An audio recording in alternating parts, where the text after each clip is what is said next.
The first game we look for, Robbie. Tottenham away. When we got Tottenham away.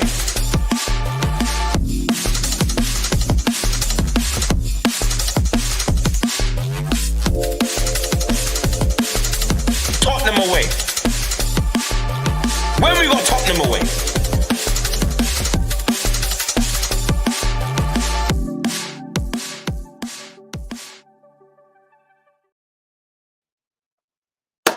Good evening, fam. It's another episode of North London is Ours. On a Tuesday, Arsenal plays tomorrow. We play on Thursday. And so Tuesday is the available day to go over this past weekend and preview this upcoming week. We have Stefan coming through and some others who are going to trickle in. But as of now, it's just me. We have big news, other news that have been coming up. We'll get to it, but I want to just give a big up to those who are already in the chats. And I want to give a big up, of course, to Big Tone. Big up. Big up panel and chat. F Ange, F Levy, F Lang, F Mun, F the custodians, F everything that's from Spurs. If you're still Ange in, football is not for you. I hope this helps. Ange out. Levy out. Happy Clappers out. Big up, Big Tone. Big up, Mark Swift. Thank you. One of the best mods that are out there.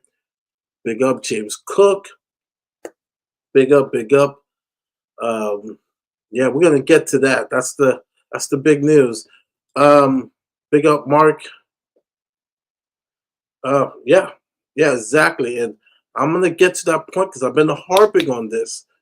On Twitter, on X, whatever you call it. I've been harping on it. The Sporting Express, big up. Yeah, man.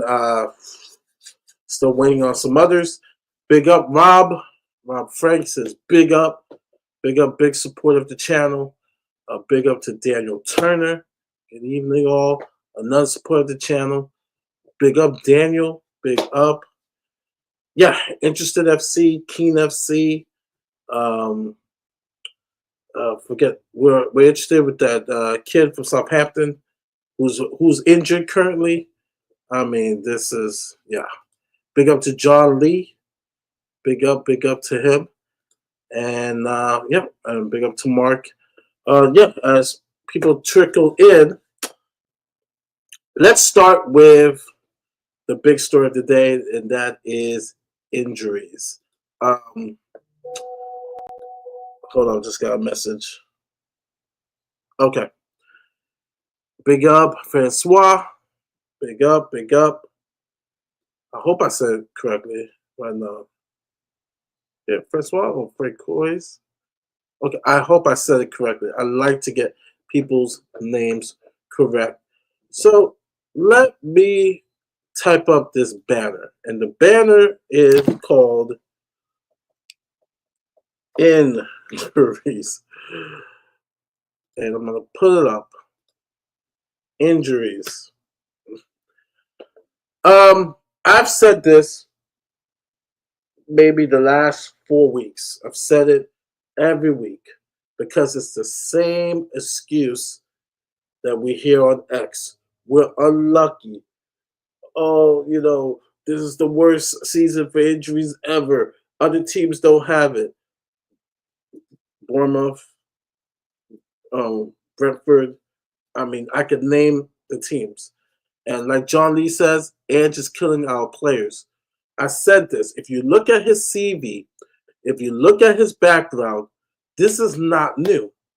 This is not new. There's this one guy who wrote his book who said, no, it's all rumors whatsoever. No, these are facts. He ran his players to the ground at Celtic. And so it's not shocked that this is going to happen again at Tottenham, right? The tactics, the sprinting from our defensive line, because we play at such a high line, right? They're always running. They're always at risk of pulling a hamstring. And if you are someone who Tottenham wants to get in the offseason, this summer window, if you're a defender, are you looking to come to play for Ange? Hell no. You're not going to risk your career. And so this is what's going on. Basuma, you can add Basuma to the list. And this is becoming ridiculous. This is becoming absolutely ridiculous with these injuries. Absolutely. And so it comes to a point now, and I said this 2 weeks ago. Ange is a liability to this team. He's a liability, medical liability. We already have a history of not having the best medical team, right? I mentioned that Romero, the year that Conte got out, right? He gave a cryptic type of interview to TYC Sports, which is like ESPN, Sky Sports of Argentina. He makes a comment, right? 5 hours, 6 hours later, he takes it down and he apologized. Oh, I made a mistake. Romero, you didn't make a mistake. You were telling the truth, right? Like we said in the last show on Monday, you've been silenced. You have been silenced. And so it's been long in our history. So you add that to then the way Ange plays and trains his players, right? The tactics, the training, right? It's a bad marriage. It's a bad mix. And you're going to have this. These injuries are going to be a problem next season. It's not going to go away. Perfect proof, BDB. Last season, he was injured for his hamstrings. This year, it's the same thing, but it's twice this year. Next season, I guarantee you, he's going to get injured again. So it's not shocking. It is, you come to expect it. And now, with 10 days left in the January transfer window, we're not going to sign anybody, right? Someone posted, it's interested FC, looking FC, talking FC, right? Because we're never going to pull that trigger. We're not going to do anything in regards to bringing players in. And mind you, there's another subject. I mean, the scouting. So, I mean, who realistically are we going to bring in? So it's just absolutely frustrating. It's absolutely ridiculous. And injuries will be a problem next season. Guarantee. It will be a problem next season. Oh, I forgot one thing. And traditionally, in my time supporting this team, we have never had a deep squad. This is something that Poch begged for, and we didn't have it. So you add an incompetent physio team.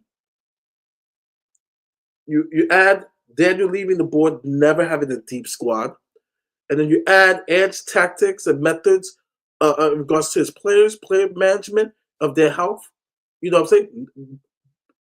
Not rotating certain players when he's supposed to, risking VDV and Romero, whatsoever. It's a bad mix. It is a bad marriage where it's going to be every year you're going to have injury problems. It is. The other thing you need to look into, right? Well, if these guys were playing, and you guys have seen Sava and Stell, they've done their tactics, they showed you the pictures. Even if we had Romero and VDV, right? We are put in positions where it's suicide. Those two guys, right, can't stop a counter where it's 4 against 2, 3 against 2. Let alone 2 against 2 is difficult. And so these are the things that like people are naive to see, and it's just not. And like I said, I get it. You want to have hope, but you have to have some evidence of what are you hoping for. There is there is nothing. I mean, someone correct me if I'm wrong. It since after the 10 games with he's 19 and 22. That's that's unforgivable. That's criminal. That's a fireable offense. Like I feel bad for Nuno. I mean AVB. I'm not the biggest AVB fan. Sherwood. Like these guys must be like, damn, you got naked pictures of Daniel Levy. Like seriously, it's it's mind-boggling. Big up, Totspur. Big up, big up, big support of the channel. Big up Jeremy. I root for Spurs since 2015. Saw them play in friendly. It's MC in Nashville. I live in Georgia now. Big up Jeremy. Big up. This is it's depressing. I have lost all the joy. Mari Ange is not going anywhere. That's the scary thing. No manager worth his salt wants to work with Levy. Simple. No, if and say what you want. Liverpool is looking for blood because they felt like they got screwed with the whole Berg ball. Like, if we get eliminated that same weekend in the FA Cup to Villa and we lose to get eliminated by Liverpool and we continue losing, he might be out. No, let me remind you, he got rid of Jose late March, early April. He got rid of Conte in March. It's not too late. It is not too late. Now we hear rumors about Allegri. I'm not the biggest Allegri fan. He's better, much light years better than Edge, but I'm not a big fan of Allegri. Didier Deschamps, like I said, he does well with the French national team. With Tottenham, the guy that I want is Areola. He kind of reminds me of a young Poch. He kind of reminds me of Poch. Should have never got rid of Poch. We should have backed them, right? Do that painful rebuild. But I can't say anything more that no one has said in regards to Daniel Levy and the board. Let me message this guy. We started.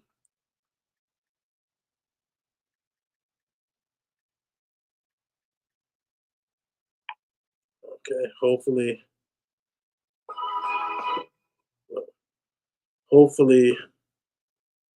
we'll get the other half here, Arsenal, so I could roast Stefan, who have said Liverpool's going to drop points, but it seems like Arsenal seems like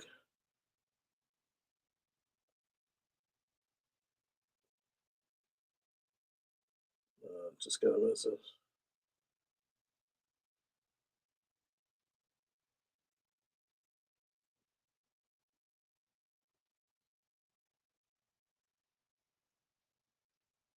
Yeah. Sorry about that. It's just messaging a couple people. Yeah. So,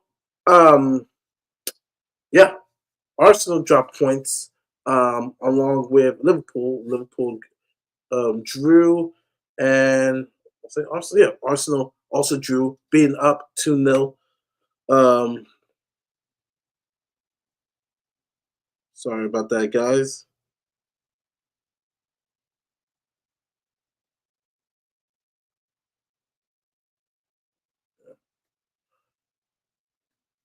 I bet Stefan thinks Arsenal's still gonna win the league.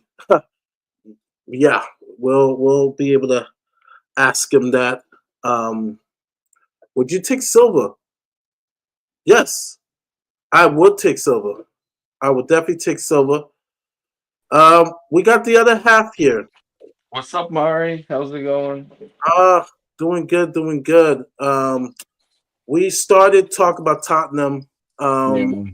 Talk about injuries. I don't know if you heard, but we have Mm-hmm. another one. We got to the list. Basuma, right?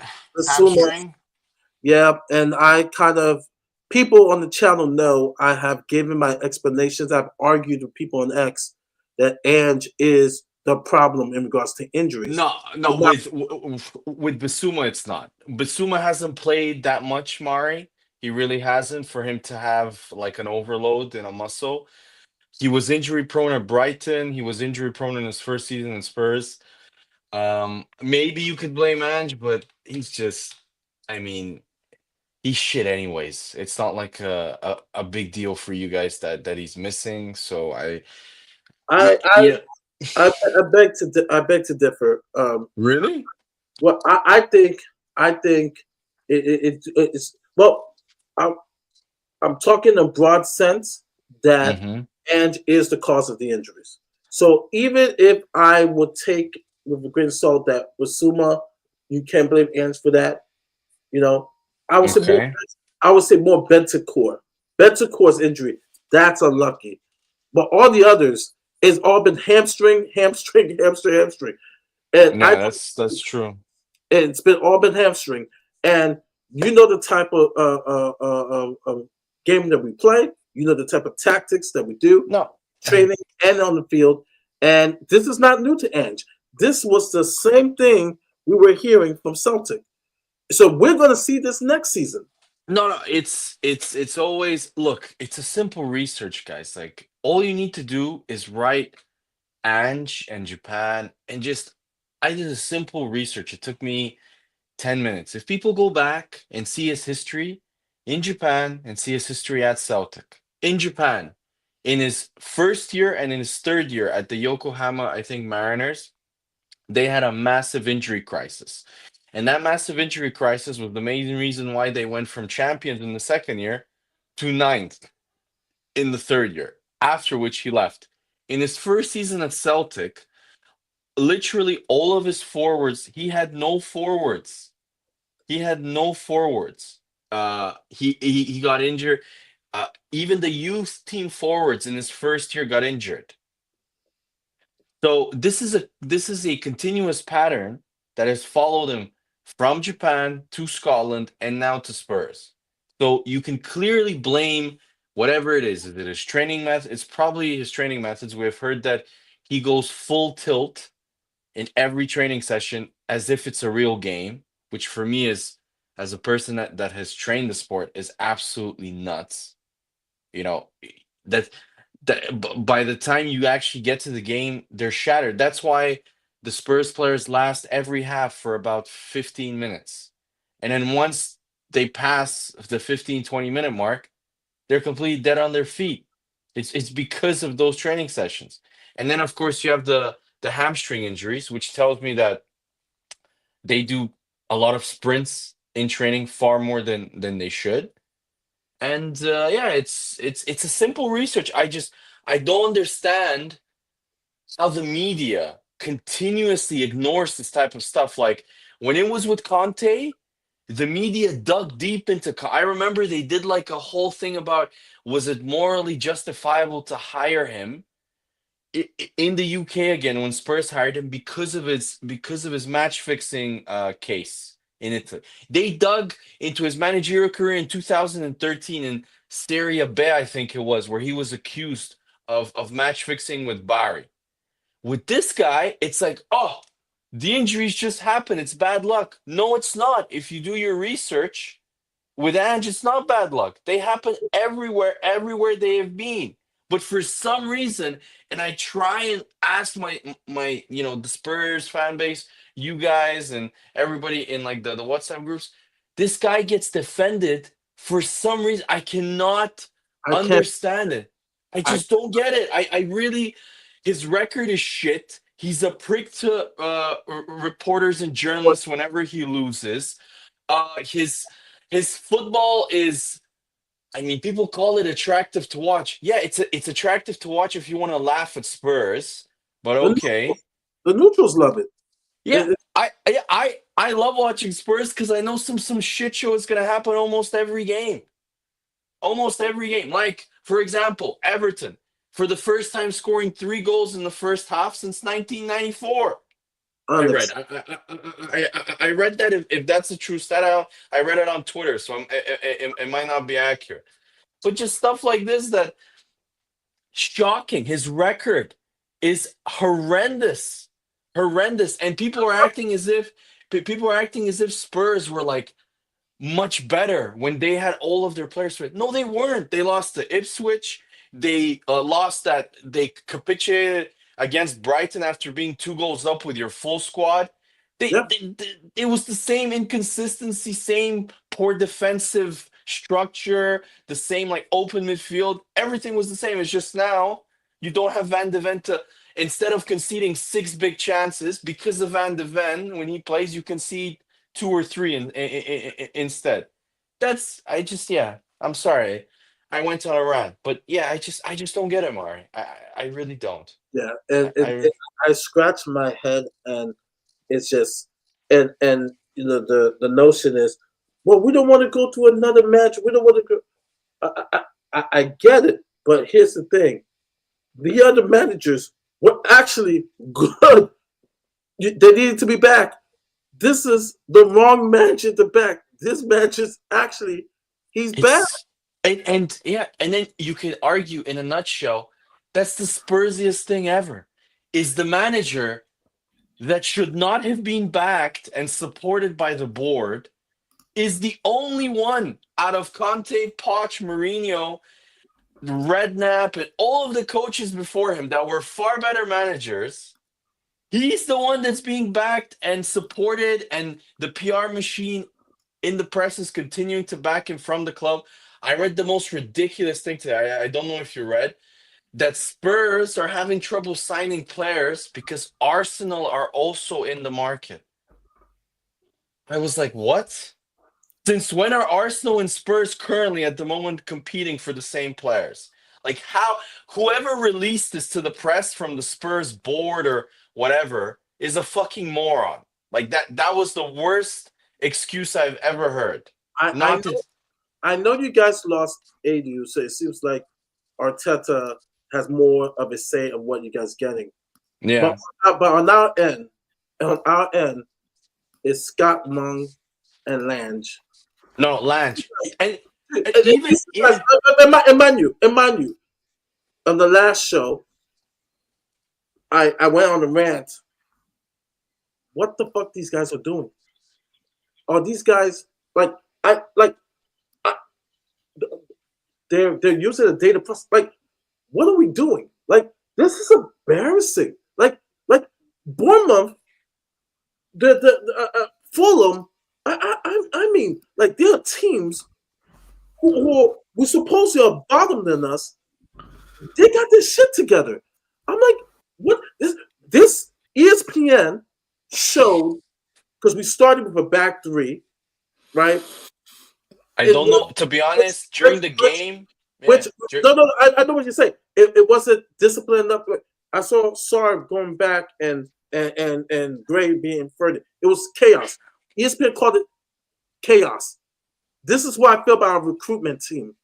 It's chaos, chaos, No, chaos, chaos. no, I just think if you read about like, cause one of my best friends is a Villa fan, and he described Lange as basically average. He made a few really good signings, made a few terrible ones.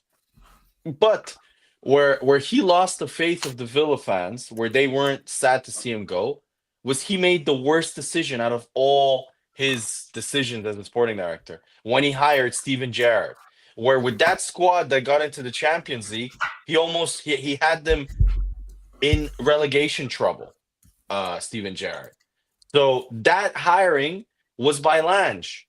But again, I don't read that anywhere in terms of when they hired Lange. I read, oh, he did a good job in Scandinavia, working as a sporting director for Copenhagen. Did a decent job at Villa, even though many Villa fans would disagree with some of his signings. He signed Coutinho for big money. That was a complete flop.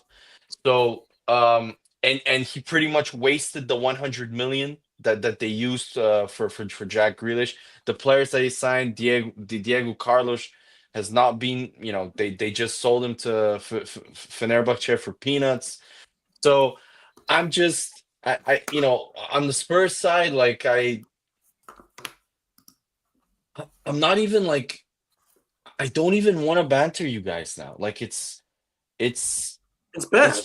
it's sad. Like I've ever since I started supporting Arsenal, this is the worst Spurs team that I've ever watched. And I remember the Juan de Ramos season. The Juan de Ramos team would beat this team because the Juan de Ramos team had some good players that you Yeah. guys that you guys do not have in this team. And people will go on about they're it's a project, it's a process, and and always will compare to Arteta's first season finishing eighth. I'm sorry, Arteta's worst season he finished eighth. You guys are finishing below eighth. And the second thing is if you look at Arteta in that first terrible season, after December, if you take the actual table and the results, Arsenal would have finished in the top four based on the results after December. So he had that awful spell. They kept him, but you could see the progress. And then the next season they progressed, and then again and again and again they sign players to improve. With you guys, it's just he's just not a he's just out of his depth. Like I predicted. I'm gonna give myself credit because I said this. I was one of the first people that told you this system next year with Europe every 3 days, you're gonna be. But even I was wrong because I did not predict you would be this bad. I did not predict, like, if you don't win against Leicester and you keep this guy, I'm honestly worried that that you might get relegated. I'm serious. Like you are the worst coach team in the league. Maybe Southampton is worse in terms of coaching wise, but I severely doubt it because they hired Juric, who at Torino built a really solid team for years.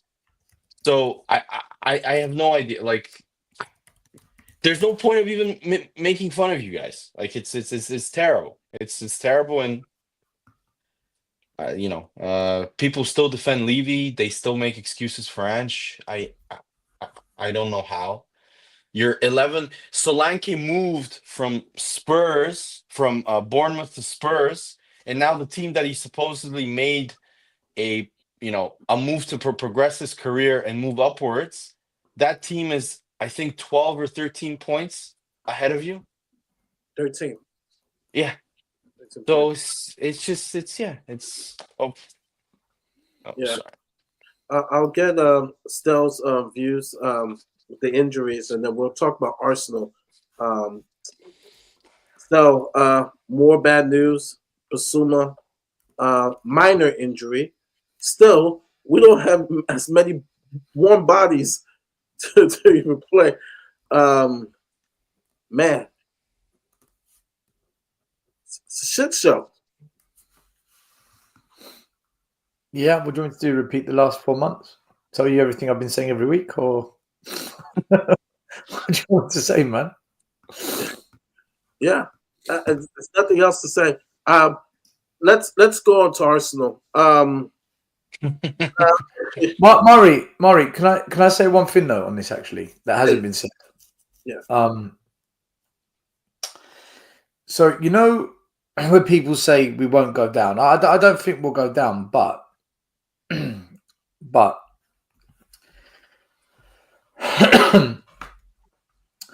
you look at the teams below us, right? So you've got Wolves, Ipswich, Leicester City, Ipswich, Wolves, Southampton, right? Southampton's last 2 games, they've actually looked quite good. They should have. They didn't deserve to lose to Man United. They didn't deserve to lose that game. Yeah, they completely outplayed them in the first 60 minutes. They outplayed them, and they went away to the hardest team in the league away at the moment, which is Forest, and they got a 3. It was 3-2. It could have been 3-3, right? Yeah, but still, they were leading 3-0, and Forest totally took their foot out of the gas in that game. Yeah, but normally that would have meant it finished 3-0 or 4-3. The point is, Southampton have got something in them at the moment, right? So they're improving. Their manager's better than the previous guy. So let's not sleep on them just yet. They probably will go down, but let's not sleep on them just yet. Leicester City under Van Nistelrooy, they've got shape. They just can't finish. They can't score goals, but they've got shape. They've got a style. I don't think it's going to be an easy game when we play them. No, 3 weeks ago, I said we'll beat them. That's the one team I think we'll beat. I'm not convinced this time. They've got wide players that can hurt us. Ipswich, I think they're a good team. I actually think they're a good side. They beat us already. Wolves, I'm not sure. always. But we couldn't beat Wolves. Yeah, At home, we couldn't beat them. We've got to go play them away. We've got to go and play Ipswich away. And then Everton, well, they've just beaten us. So when you look at the teams below us, actually, there is a way we can get in this relegation battle. There is a way we can. I'm just hoping that when our injuries come back, we pull away from this mess. But I can see us easily getting sucked into this.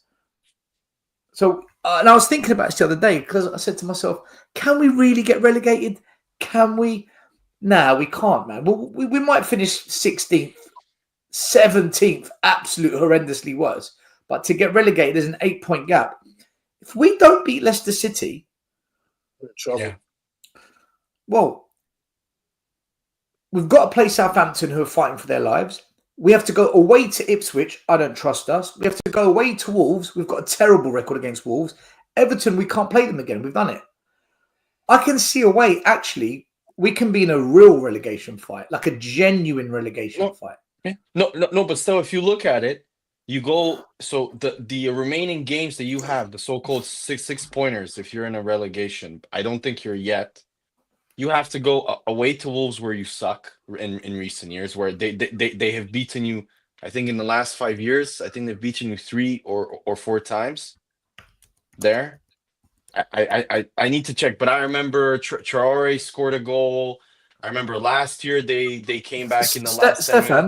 Stefan, let me read to you, right, our league fixtures after Leicester. Yeah, that's the thing that scares me for you. I read it. I saw it. Away to Brentford. Away to Villa. Tough. Right?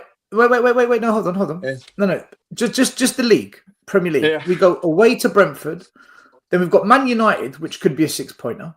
Away to Ipswich, Man City, Bournemouth, away to Fulham, Chelsea. So 1, 2, 3, 4, 5, 6, 7 games. I can see how we lose all of them except for one. And in between that, we've got to go away to Liverpool in the Cup, away to Villa in the Cup, 2 European games. Yeah. And if we qualify out of Europe, if we finish outside the top 8, so if we don't beat Hoffenheim, you have to play 2 more games. In the middle of that, plus the next round of the FA Cup. Like, honestly, bro, if we don't beat Leicester, they have to sack Ange. Not because they don't believe he's the right guy, not because they don't think he might turn it around when injuries come back. They need to get rid of him because he's not a relegation fighter. They've got to think about the future of the club. Like, honestly, if Stefan Murray, if we do not beat Leicester City, they have to bring in a manager that's going to keep the club in the Premier League. I completely agree. No, I just think Levy's really he couldn't beat Tamworth. He couldn't beat Tamworth in 90 minutes. What's going to happen when the pressure of relegation battles kick in? We both know still why he's still in a job. If he was out of the League Cup still, he would have been gone. He would have been gone by now. The reason why Levy's keeping him in is because Levy is sensitive to the PR that happened after Mourinho, where everybody blamed him for firing Mourinho a week before the League Cup final. So Levy doesn't want to be blamed again and says, okay, I'm gonna give him a chance. But I honestly do believe that if you lose, I don't think if you draw to Leicester, he will fire him. He will wait for the cups. But if you lose to Leicester, then yes, I think he will pull the trigger, because then it just becomes, because then if you look at your fixtures, like as you said, away to Brentford, away to Fulham, away to Chelsea. Brentford, you still haven't beaten them at their grounds since they've been promoted. I'm pretty sure. I think it's been 3 draws.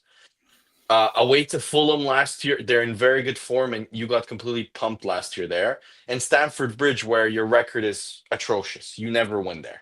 So those are 3 games where you're potentially going to get either very few points or nothing. So and then you have Man City at home who've just signed new players, so there'll be kind of like a freshness to them. Listen, Uh, if you can't beat Tamworth in the FA Cup in 90 minutes, if you yeah, that can't was beat Everton, who have been struggling to score goals and struggling to win any game for the last 3 months, and then scored on 3.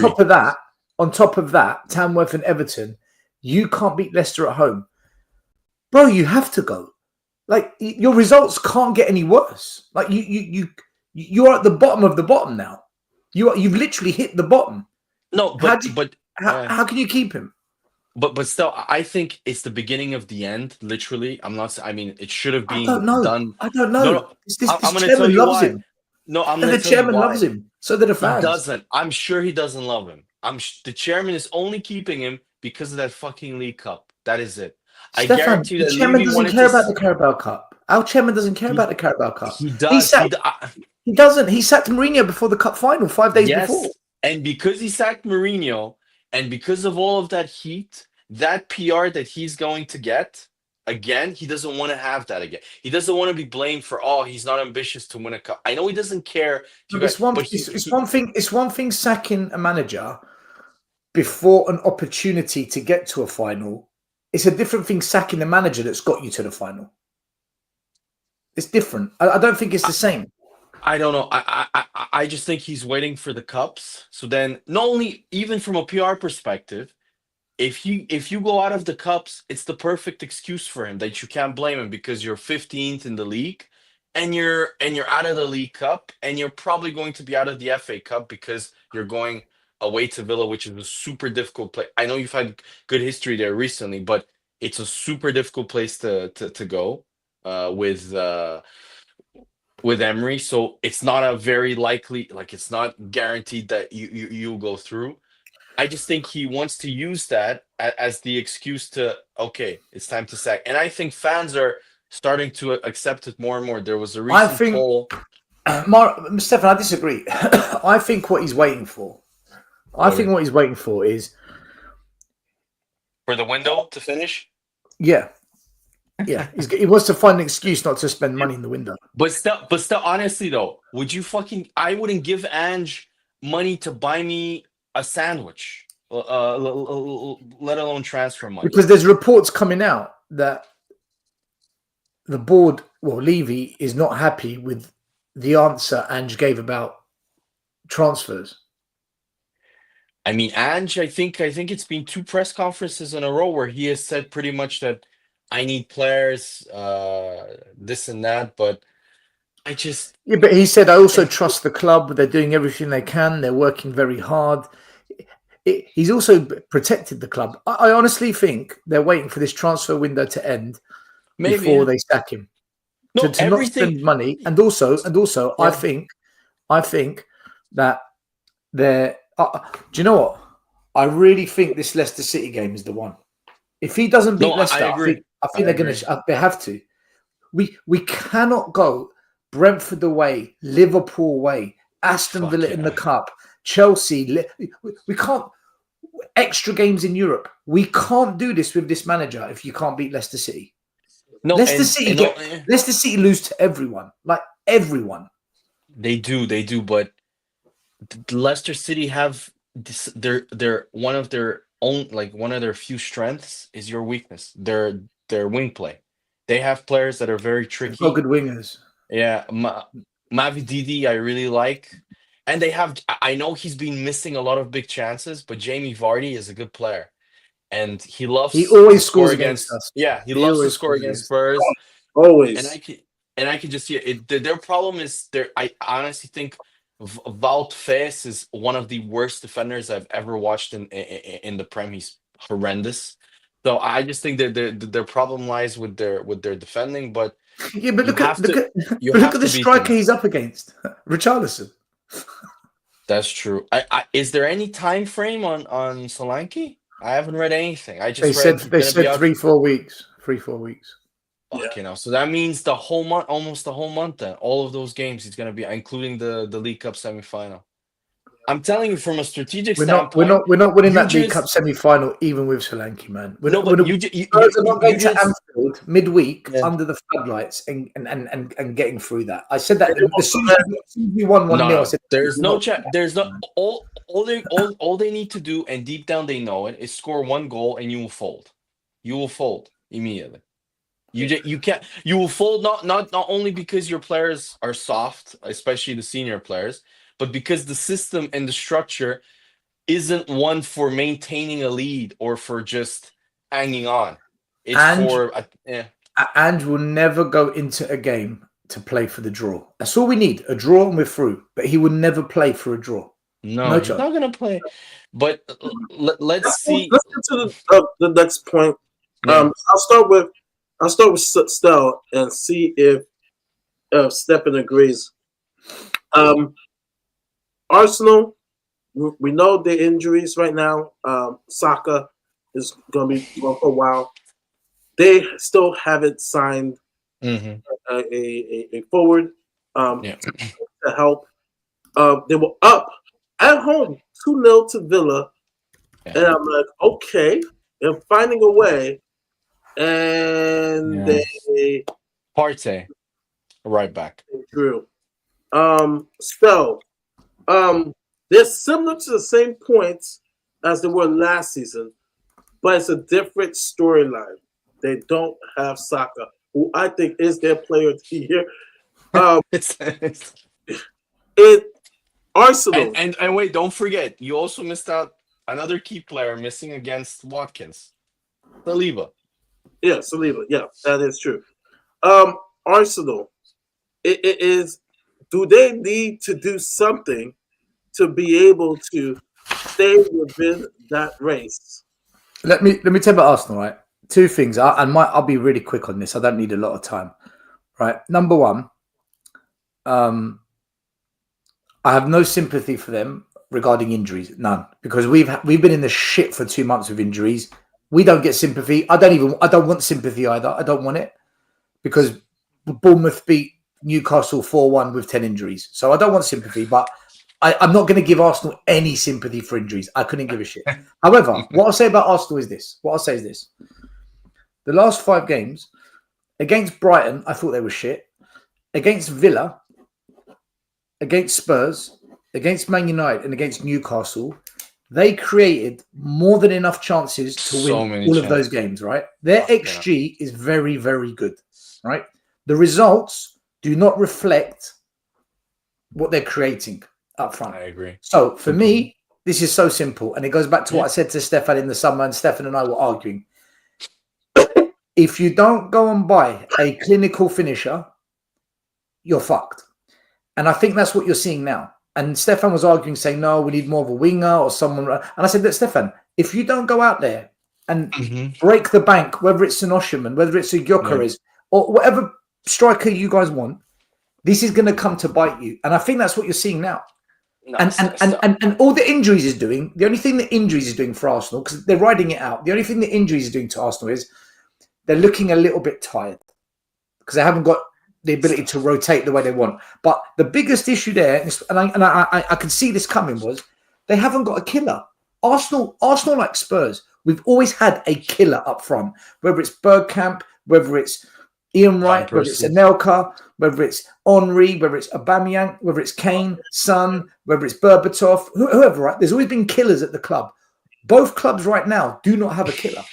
When we argued this at the start of the season, I agreed with you, but I agreed with you on the basis that we don't just sign a striker; we sign the right player that we want. We wanted Isaac.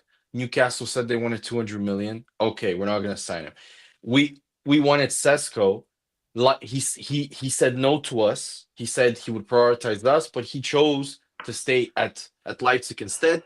From what everybody's reading and the rumors and stuff, that's going to be probably, if we do sign a number 9, it's most likely going to be Sesko in the summer. I mean, that's what the transfer news are and the rumors are. My argument was that due to this and the lack of strikers, in terms of Gyökeres they wanted 100 million, so nobody touched him. It wasn't only Arsenal. There were other clubs that could have signed him. Nobody touched him as a result. My argument was there were far more wingers that were available on the market and that could raise the level of the squad. And in my opinion, my point was proven right because Saka got an injury. If we had signed that winger when we were arguing to you that could compete with Saka, could come in for Arsenal for Saka, then we could have dealt. But again, it's also down. We have to just admit it. Liverpool have been extraordinarily lucky this year with injuries. Van Dijk, who's 33, going on 34, and Salah, who's 33, have played every single game along with Gravenberch. They have played every single game for Liverpool, and they have not had one injury. If you take the comparison of Saka being taken out and Saliba now out for a few weeks for that Villa game, still, you know what happened to Liverpool when they lost Van Dijk for the season. You were lucky. You were lucky last year with injuries. We were, of course. I mean, I'm not saying, but I'm saying is that luck needs to come So I into don't it. think that's fair because now it's No, it is fair. It is fair because if you look at Man City, when you were lucky, you didn't win it. When you were lucky with injuries, you still didn't win it. Stefan, I don't think you've got I think you badly need a striker, man. Like even with all these injuries and Saka, you're still creating enough chances to win games. I agree, Stel. I agree with you about a striker, but who is available, Stel? Who are you going to sign? Why didn't you buy Gyökeres? He would have come to you. Because I told you they wanted 100 million euros, and that's why no other club touched him. Yeah, but you spent 100 million on Declan Rice. Why not pay 80 million euros? Because Declan Rice, as you can clearly see when he plays, one is prem proven, which is big for the club. Two is not injury prone. Would you have taken Solanke, Stefan? Would you have taken Solanke? No, I'm not spending 65 million on a player that doesn't elevate us. There are three main strikers. Four, I would say, that would elevate us. Watkins, Sesko, maybe in the future. He's got great potential, but he does make us better. Isaac elevates us, and Gyökeres. Those are four. That is it. So if you want a striker, you're going to have to pay the money. There's no choice. No stuff. Yeah, I agree with you. But the problem is that Leipzig are in the Champions League and are in the top four in the Bundesliga. So why the hell are they going to sell their number 9 now when they have an agreement with him that they will sell him in the summer and his release clause kicks in then? Yeah, the problem so they will is, tell him, no, we're not going to sell unless we pay a premium. Right, but here's the problem. If you don't do it now, right? If you don't do it this season, where City have dropped off. Next season, we know City are going to come back firing. We know Liverpool are going to invest money, especially if they win the league. Because this year they only bought Chiesa, and then we don't know what the other teams around, like the Newcastles, the Forest. Stop. Again, I just think next year it's harder for you, Stefan. I think next year it gets harder. No, we have case studies. Next year, Forest with Europe are going to drop, just like Newcastle with Europe dropped, just like Villa. Not if they sign players, Stefan. Not if they sign players to build the squad. I look. The only teams that have been consistent in Europe over the last 3 years that have stayed competitive in the league and gotten into Europe and being competitive there also have been Arsenal, Liverpool, and Man City, arguably. So I'm looking at the facts. And you say Man City. Kevin De Bruyne is leaving at the end of the season. He's even said it.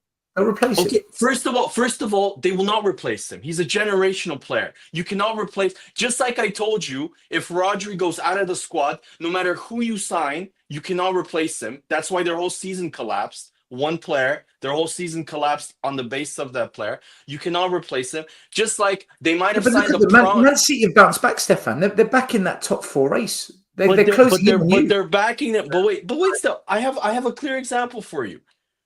Nunes came in for Gundogan. Nunes has been a complete flop. Doku and Savinho came in for Mahrez.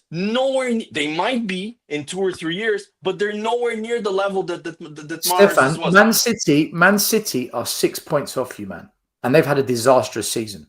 Okay, and we've had also a disappointing season for our standards. compared Yeah, to but last this season. was the season, though. This was the season. No Why? one knew it was going to Why happen. still? But No, City, no. This is This no. I was supposed disagree. to be the I season. disagree with this. This is the other misconception. no, Stefan. I'm not saying This this is was the not the season for you season. to win it, but this No, was the I season that disagree. Man City have dropped off, and you could have taken advantage. If you had a striker, I reckon you'd be top of the league. Stel, tell me what happens if Liverpool lose Salah for 4 months? They're done. They've got Stel. Jota, they've got Nunes, No, they've got they Gakpo. Jota, who's always Stel. Salah makes up He 65% scored the winner of the their other day goals. in a game. Jota scored the winner in the last minute. Let's be. I know you hate Arsenal, but let's be honest. No, I was honest. I said you You're create not, a lot you're of not chances. because yeah, I said you create a lot of chances. You deserve to win more of those games.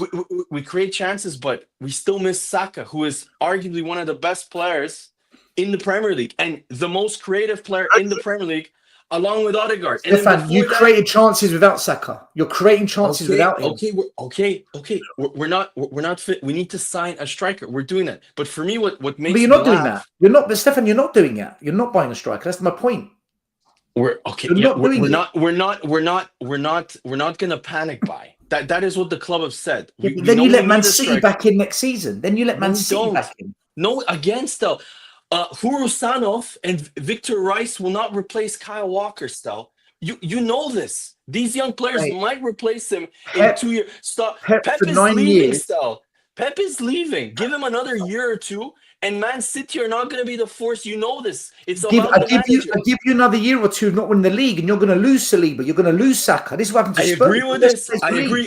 I agree. But the difference is that Risk. Arsenal's best players still are all under 25. They're all signed to long-term contracts. Liverpool's best players are all over 32. Their contracts are all running out. Trent has gone to Real Madrid. Their We've got to third stop best doing player. this, man. We've got to stop doing this. We can't keep saying next year. This is what, year 5 now. At some point, you've got to get it right. And this is such. Do you know what? I'm pissed off with Spurs as well. Do you know why? Because if Spurs got it right, 100% we would have been top 4 this year. No, we've had rotten luck this year, man. We've had rotten luck this year. Our two key players. But hold on, our signings were shit as well, man. What have we really done? What has Spurs done in the window? You look at your window. Your window was bad as well. Mourinho, what do you think of Mourinho? Is that good enough? I like him as a player, but I didn't expect him to be a transformative signing like a Declan Rice or like some of the other signings we made. I think he's been poor. I think he's been poor for Arsenal. I mean, he had no preseason. Then he was out for 2 months with a broken shoulder, and then he started. I think it's ridiculous to like judge him. I thought he played really well against Villa in the last game. He was very good. Arsenal fans are harsh, but Usmanov is okay. Believe this, that he's a direct Kyle Walker replacement. Believe this. What about Raheem Sterling? Stefan, Raheem Sterling. Raheem Sterling was a shit signing. I agreed with this. This is what I mean. You got to point the finger at Arteta for allowing Mourinho's and Raheem's to come into your club, man. That's wasted money. I blame Ange for our signings as well, by the way. Stel, you really liked the signing when we signed Marino. No, I never. Just because I said I think he's a good player, but what I'm seeing, he's actually been crap. Stel, he's been playing for 3 months. Rodri in his first year and a half in Man City was shit. It takes time. He hasn't had a preseason. What do you? You haven't got time. You haven't got time, man. How long are you not going to wait? Still, Liverpool don't have time because when Liverpool lose Van Dijk or Salah, they're not a Champions League team. Still, but don't you realize? Don't you realize people are making a joke out of you now? Like, what's his name? Patrice Evra says they say Arsenal's like it's like Netflix. There's always next season. Okay, let them make jokes. I prefer to be Arsenal right now than Man United. That's for sure. So forget Man United. We can cuss them all day. Forget Man United. They're finished. They're in trouble. I'm seeing the Kroenkes are doing exactly the same thing they did in the NHL when they won the Stanley Cup, where they had the best team in the regular season because there's playoffs in regular season where their team just couldn't get over the hump in the playoffs. They kept adding to the squad, and in the 5th or 6th year, they finally won the Stanley Cup. Arsenal are the same. We both know what they're missing. Their Arsenal supposedly are already signing Zubimendi, who's Partey's gone. I don't Even think though Zubimendi's going to go to Arsenal, by the way. I don't think that's going to happen. I mean, every important that's happening. I've heard both Real Madrid and Barcelona are looking at him as well. And Bayern Munich. Yes, and Rice to come to Arsenal. You need a striker, man. You need a goal scorer. We're gonna sign. Yes, we're gonna sign a striker. I'm sure of it. Who are you going to sign? Sesko probably. Sesko is the main link. Sesko. Chris Wood. No, but honestly, Sesko is the one that we prioritize. Last summer, he chose to stay, and rightfully so, at Leipzig. In my opinion, he was too young to make that move. But I think next summer we will sign Sesko because he said that if he had moved to Leipzig, he would have moved to Arsenal. Every agent in the club football can see Arsenal need who has a good striker on their cards. I just think next season, Man City are going to come back with fire. I think this summer they're going to go crazy. They're going to go ballistic. No, they've already gone, but they've already spent 150 million on players. I think they're going to spend another 250 in the summer. I think that's why Pep signed that contract extension. He knows he's going to get one last roll of the dice to he signed a 1-year extension still. Yeah, I know. That's all. Then after that, he's gone. But I think he's going to have one more dance. There's one last dance, Okay, then you've missed the boat. Well, I severely doubt that one 19-year-old and one 18-year-old is going to come in and replace Kyle Walker. I severely doubt that anybody that they sign will replace De Bruyne, because De Bruyne is one of the greatest midfielders to play in the Prem. You cannot replace, no matter what you tell me, and whoever Liverpool sign if Salah leaves, they will not replace. Just look at the replacements that they have signed, each of those clubs. They have failed to replace any of the. No matter what you tell me about Luis Diaz, Jota is a great player, but look at the players you've signed. Look at the players you're signing. Mourinho, Raheem Sterling. You're not much different. We're not signing. What? Who's that? Who's that other idiot? We could every single signing. Zinchenko. Zinchenko in the first, he was for 25 million still, and he's leaving this year. Whether he's 10 million or 50 million. He's not been good enough. That's the point. Okay, but we've also signed Declan Rice. We've also signed Urian Timber. We've also signed Gabriel, Ben White. And Man City also signed.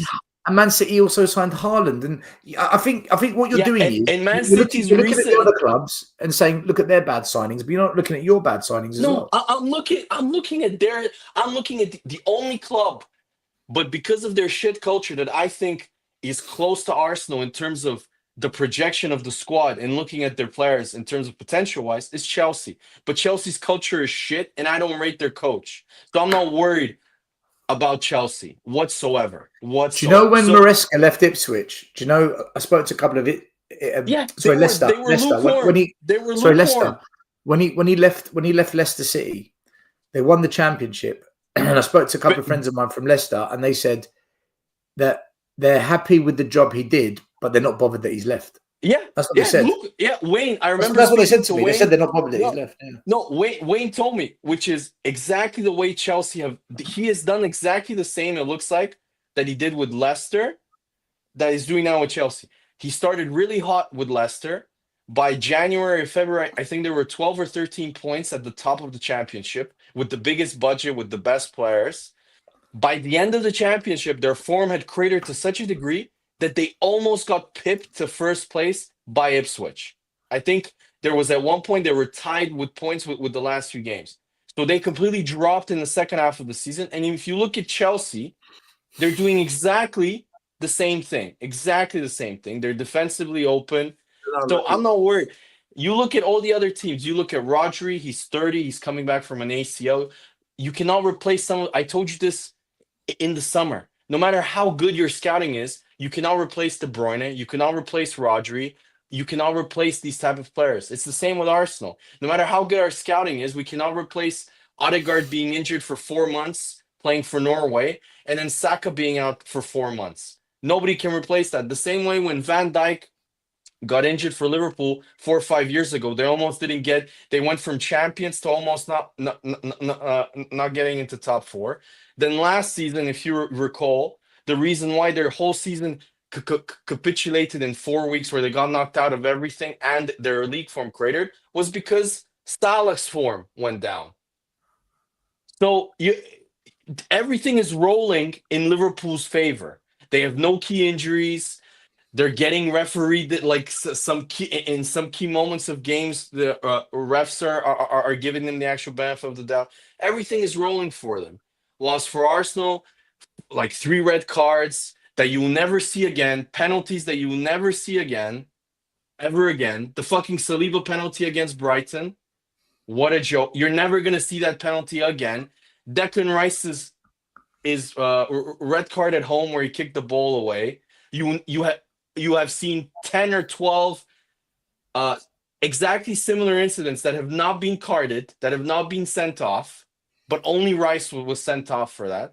So I'm going down to bad luck. Arsenal's players will come back fit in February, March, and April, and I think Arsenal will go on a similar run because, in my opinion, the way Arsenal play, and I agree with you, we need to have killers in goal, is more sustainable than the end-to-end chaotic football that Liverpool play. Like the Brentford game where it was absolutely nuts, that game. It was end-to-end. Brentford could have scored, Liverpool could have, it was, yeah. For me, this will not last. So that's my hope. Obviously, we're missing Saka. So yeah, we're still second, huh? When Liverpool cratered and they lost Van Dijk, they finished 4th or 3rd, but they were outside of the top 4 for 4 months. Arsenal isn't doing that, and so let's see. I'm really excited. If we sign Cunha, I'm reading he's put in a transfer request. He wants to leave and come to Arsenal. I would love Cunha. As a winger. So Now, coming up for both teams is Europe. You guys have Dynamo. I think you guys. Zagreb at home, yeah. So you That guys should be you easy. guys are third. So you guys should comfortably. And then you guys have Wolves. At Wolves is kind of tricky. Well, Not for us. We've won the last 7 games against Wolves. Like we should be. They're terrible, and their best player will probably not play now because he's completely If you guys watch Chelsea Wolves, I did you guys watch the game? The I first saw- half was awful. yeah. Cunha's attitude in that game was an absolute disgrace. He wants out. You can see his head is being turned. It was pretty, and then his manager called him out after the game also for that. So yeah, Cunha definitely wants to leave, and I severely doubt he's gonna play in the game against Arsenal. So I just CQ. Big up, CQ. Is Question. Partey still better than Rodri? Whenever they have played against each other, yes, he has been better than him. Partey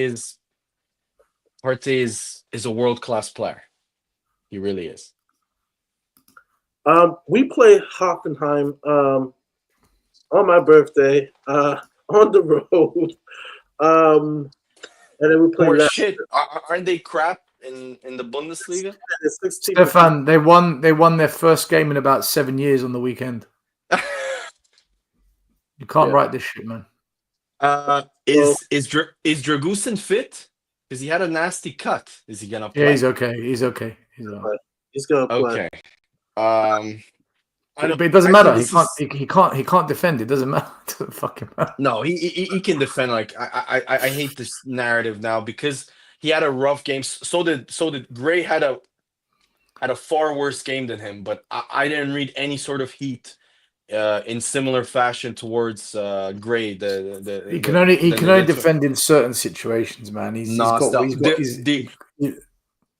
Everybody blamed Dragusin for the second goal, right? And rightfully so. He got dribbled and he didn't. No. I did a tactical analysis today. It was on Gray. That goal was on Gray because it was on both of them.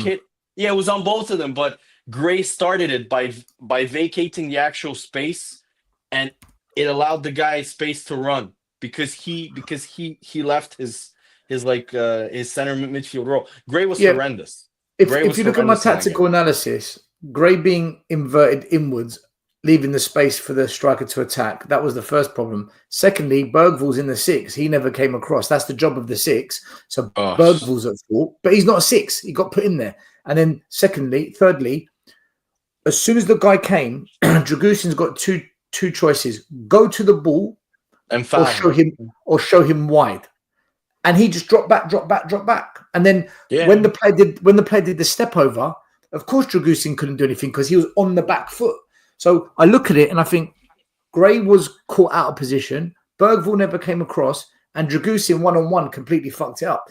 And I would even say the goalkeeper, who I'm not going to blame, when the shot came, he turned his head. So it's just we are not coached how to transition into a defensive phase and 1v1 defend. It is not coached at our club, man. I'm telling you, our coaches and Ange. Coach. Listen, going forward, I don't think he's shit. He is shit, still. He is Bro. shit. You can only score one type of goal going forward. Pass onto the wing, and then a low cross across the box. That's how popular. That's how. Yeah, but hold on, Stefan. Just like you're really good at set pieces, we're really good at that. So are you really? Listen, look at the amount of goals we've scored this year. Look. For me, I don't think the problem necessarily is the attacking play. I think if we had better attackers, it would definitely be much better. But in terms of how we attack, I actually think we're quite good. But defending, if you take pressing out of the game as a defensive tool, take the press out the game, we are dog shit at defending. Like, we are horrendous. No. Stop. So bad. The game at the Emirates. I mean, it's comedy.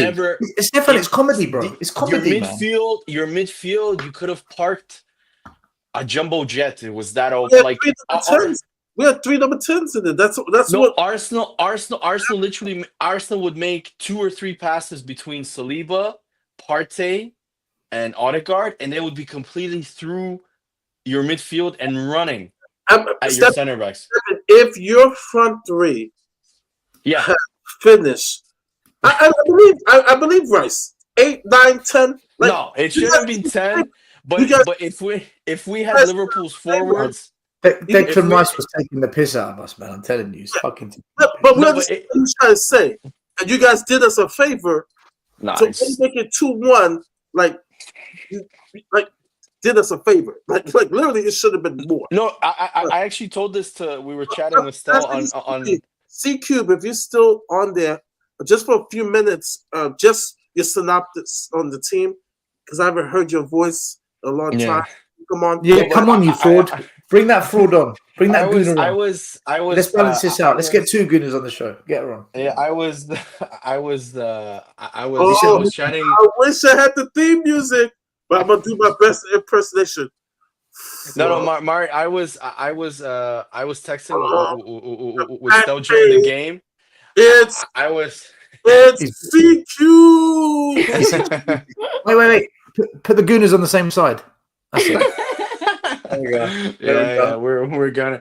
No, I was actually texting with Stell during the game, and I told him, Stell, if we had Liverpool's forwards, that game would have been 4-5-1. Yeah, easily. The amount of times we got into the box and made the wrong decision or missed the doing in the box. I'm thinking, oh, he's gonna score. Yeah. He's doing only him. And Postecoglou never, ever makes Tottenham look solid. We never look like a solid team. But there's always something that can be opened up.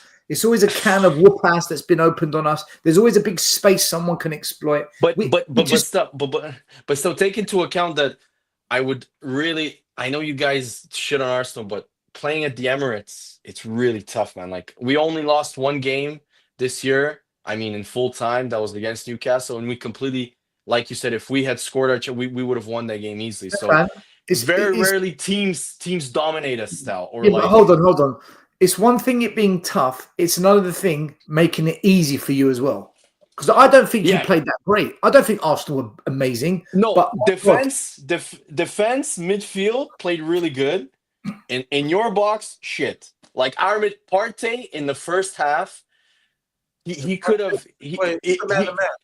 Yeah, he should have done a personal lecture to Basuma on how to play the actual six, because the way he played in the first half, the way he dictated play, the way he would win the ball and calm things down, he was Well, brilliant. don't talk to him about Basuna, but he's a fraud, man. This guy, I told you about it. Who said about Basuma from last year? I told you. I told you he's shit. he dived against Luton and got a red card. He made a tackle he didn't need to in the middle of the park against Forest, got sent off. He goes sliding in like a lunatic about 4 weeks ago against Chelsea, gives them the penalty to go 3-2 up. And at Arsenal, Oh, he yeah. turned Yeah. without looking what's behind him. He doesn't check his shoulder. And then the Partey counter when- attack. This guy, he always costs us. Honestly, Conte, if we sold Basuma, Conte said it. I wouldn't care less if he sold us. When you bought him, no, wait. Conte said it when you bought him. He said it. He said he doesn't have the defensive awareness or the football IQ to play that position. Stefan, Conte said, we don't like to play under pressure. We don't like to play under stress. 20 years, same owner, no trophy. Why? He was completely spot on. Yeah. Stefan, I know you're shattered and you need to go. If you want to stay, hear what C Cube has to say. I'm gonna say this and give it a C Cube. You took the best season to take a sabbatical. I know. I just want to say, like, I know I've been MIA. I have. Yeah. And I want to hear your thoughts. I have family stuff going on because people are like, "Where is she?" I'm like, and I've been for like a month. I've been actually out of the country, so yeah. I'm not purposely taking the sabbatical. It's just, life happens. All right, life happens. And then I want to say this because I didn't get a chance. I honestly didn't get a chance to say this because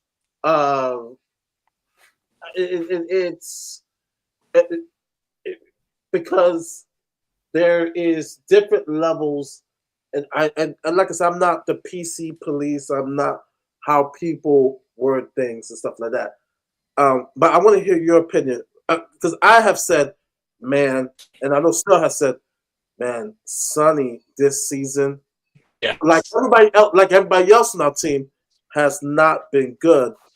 But people have then said he's been a fraud for 5 years. Things that are just absolutely ridiculous. And then I don't know if you saw the video of what I don't know if it was towards Ange or towards Sonny. And I'm just like, dude, he was crying. Yeah. No, he wasn't. So people always say that he's crying when he's just put his head down, or he just, like literally whenever he puts his head down, or he touches his face, or he's shaking his head, people just assume that he's crying. No, but whatever. I saw the video. I actually, I don't feel bad for him. I actually don't. So here's the thing, I've seen a couple of people that I agree with, that have kind of defended him in some regards, but I will say this, I don't feel that bad for him anymore, because I think that, I don't think that they should be calling him a wanker. He's a club legend. I know that his performances have been poor lately and his head is completely dropped. But you know what? He's getting older and he has a lot of shit around him and he's playing Ange ball. So I'm not saying that it excuses poor performances, but like, whatever, man. You shouldn't be abusing a club legend that has stayed loyal to us for 10 years and could have gone to a way better club and actually won trophies, but instead stayed at here. The reason why I don't feel bad for him is because I am like, at this point, he should have left. He should have left a long time ago. And you know what? He's been languishing away at this club, not winning shit. And he just, when there have been bad performances at times, not a lot lately, is this the reason? But in the past, when there were bad performances and it wasn't all his fault, he took all the blame. He was like, "Oh, just look at me. Oh, I'm so sorry." I'm like, stop saying sorry. For fuck's sake, stop saying sorry. I completely agree with this. I'm like, stop taking on all the blame, because if you take up all the blame and you keep saying sorry, people are all going to just abuse you. So I'm sick of it. I actually am. I'm like, just move the fuck on. like, and go win something and stop allowing this ownership to just use you constantly. But he's not going to do that because now he's older and now he's just going to want to retire at the club. And whether he wants to leave this summer or not, the club won't let him because they already triggered the 1-year extension, which people don't realize is not him trying to stay. That they had the 1-year extension to trigger whether he liked it or not. And there was no way in hell that this club was not going to trigger that. Because even if they wanted to sell him this summer, there's no way they're going to let him on a free, right? So, of course, they were going to trigger it. And people being mad, by the way, people being mad that they triggered it, I'm like, of course they're going to trigger it, first of all. Second of all, why wouldn't they trigger it? You should want them to trigger it too. Because if you want them to actually sell him, not that they're going to, but, if you actually wanted them to sell him, then they should sell him for money instead of just letting him go for free. So it doesn't make any sense. I mean, anyways, I will say this though, because I've been gone for a long time, not totally wanting to talk about Sonny. I just want to say that I'm Ange in now.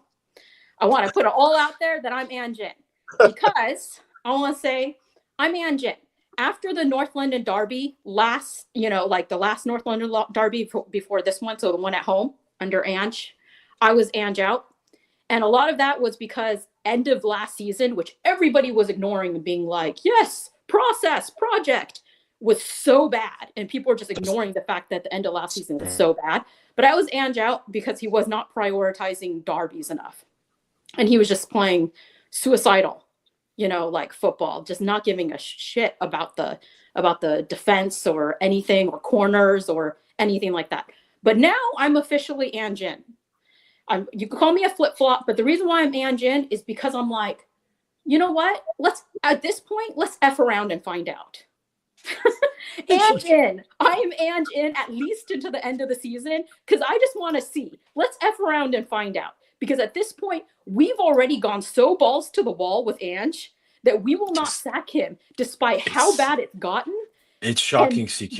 That I wanted to see how far this can go because Levy out, Enoch out movement is like actually being like, whether you support the movement itself, at least people, some big channels and journalists are at least pointing the finger more at the club and the ownership more than they have over the last several years. But that's bullshit. I just want to see. Hold on a second. I just want to see, however bad this gets, how far can we actually push the Levy out, Enoch out narrative? I still don't think that we would run them out of the club. I still don't think that would happen. But I'm just curious how far we could push it.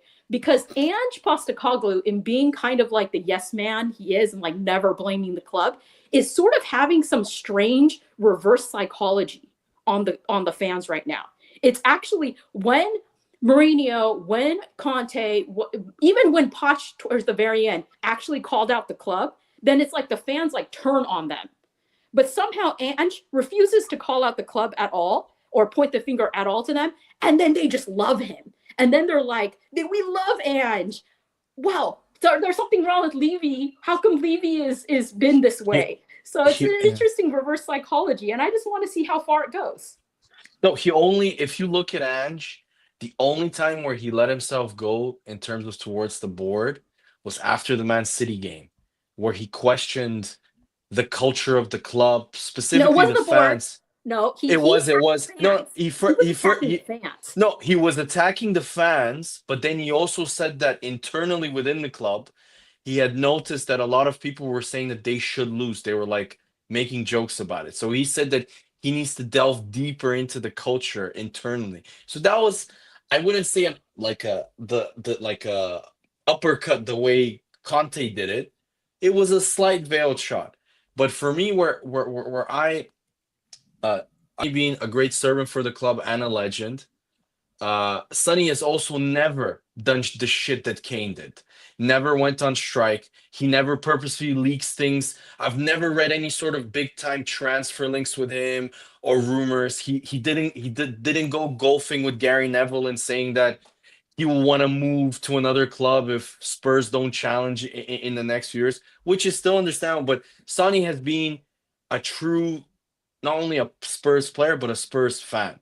He loves Spurs far more than Harry Kane did or whatever. And the heat that he gets, I just feel sorry for him because when you see him go to the fans, it was almost as if like he's like, guys, I just don't have it anymore. Like I'm not as good of I'm just not that good of a player. And deep down he knows it and he can't do anything, and he knows that he can't do anything about it. And he's really, you could see how sad he is in terms of what's going on. But he's the captain, C Cubed. This type of behavior, it creates this feeling sorry for yourself if your captain does that. So that's why I'm not also the biggest fan of him doing the interviews and saying, I'm sorry for this and I'm sorry for that and I'm sorry for that. Be a little bit more like, be like, you know what? Be like James Madison. Watch his interviews. He's a little cocky shit. Goes in, looks like kind of lost in space. Looks like he doesn't really give a shit. Doesn't want to be there, and just says, "Oh yeah, we lost. It was a bad game," and that's it. Have a bit of something to you. But Son is too nice and too humble, and sadly now he's gonna be probably the scapegoat out of all the actual players that are going to get the most heat as if this crisis deepens. But the one thing that will make I will say this. I will Yeah. say this. Something about Son. The reason why he's acting that way, though, in part, is it is a cultural thing. Just so you know, it is a cultural thing, and sometimes it's hard for you to fight against just your upbringing, and that it is. No, I get it. So, He's just a super humble and nice. Not that human being. I like it, because right now I'm actually annoyed by. No, that. he's a super nice and humble human being. But when you know that that's his, cultural background, don't make him captain, because that doesn't work. You need a guy that will come into the dressing room, break the TV like the Man United coach, tell James Madison, you cocky little shit, you're fucking crap, but you act like you're amazing. It's time to man up. You need some guy that will do that, and you just don't have that. You have Christian Romero, who is conveniently injured every time you guys go through a terrible spell. Give it until March. I guarantee you he is injured. Of course. Yes. No, I'm not saying he isn't, but I'm just saying that every time Spurs go through a really bad spell, he's injured. And conveniently, he's always 100% fit for Argentina. He always plays for them. So let's see what you don't what think happens. that some of it is like, it's not like we go through a bad period and then he gets injured. It's like he gets injured and we go through a bad period because we're actually suffering after he gets injured because of his absence. Because we have no center backs. I disagree.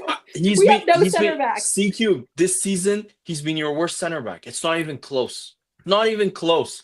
The amount of mistakes, no matter if Dragusin hasn't been good, the amount of mistakes Christian Romero has made that has cost you goals, I can literally name you 5 or 6 games where he has cost you either the game or the goal. Or a goal or multiple goals. So Christian Romero has not been that big of a miss. Van de Ven has been a big miss because of the actual system that you guys play. But for me, and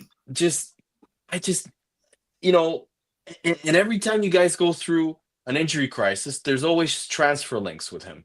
There's always, he's linked to Barcelona. How about you calm down? You've been fucking shit for 6 months. Literally, this season he's been horrendous. Even Stel, who's his biggest defender, cannot defend him. Okay, how about you calm down and play better? Because if you continue to play like this, you'll be back in Boca Juniors. Okay, you won't be playing for Real Madrid or for Barcelona. So for me, that's also a sign of somebody that isn't very committed. And Romero the other thing, move on to a good team. You win more trophies. And for me, the biggest sign of a person that's not committed to a club and to the environment that he is in, and call it conservative, he still doesn't know how to speak English. He's been in England for 4 years. He still doesn't know how to speak What English. are you talking? What makes you think that he doesn't know how to speak English? He I've doesn't do actually seen video where he is actually, you can hear that he is actually speaking English to the other players. He doesn't He's do just he no, does, no, no, no, no. A lot of players Whose will son? not speak English in interviews. No.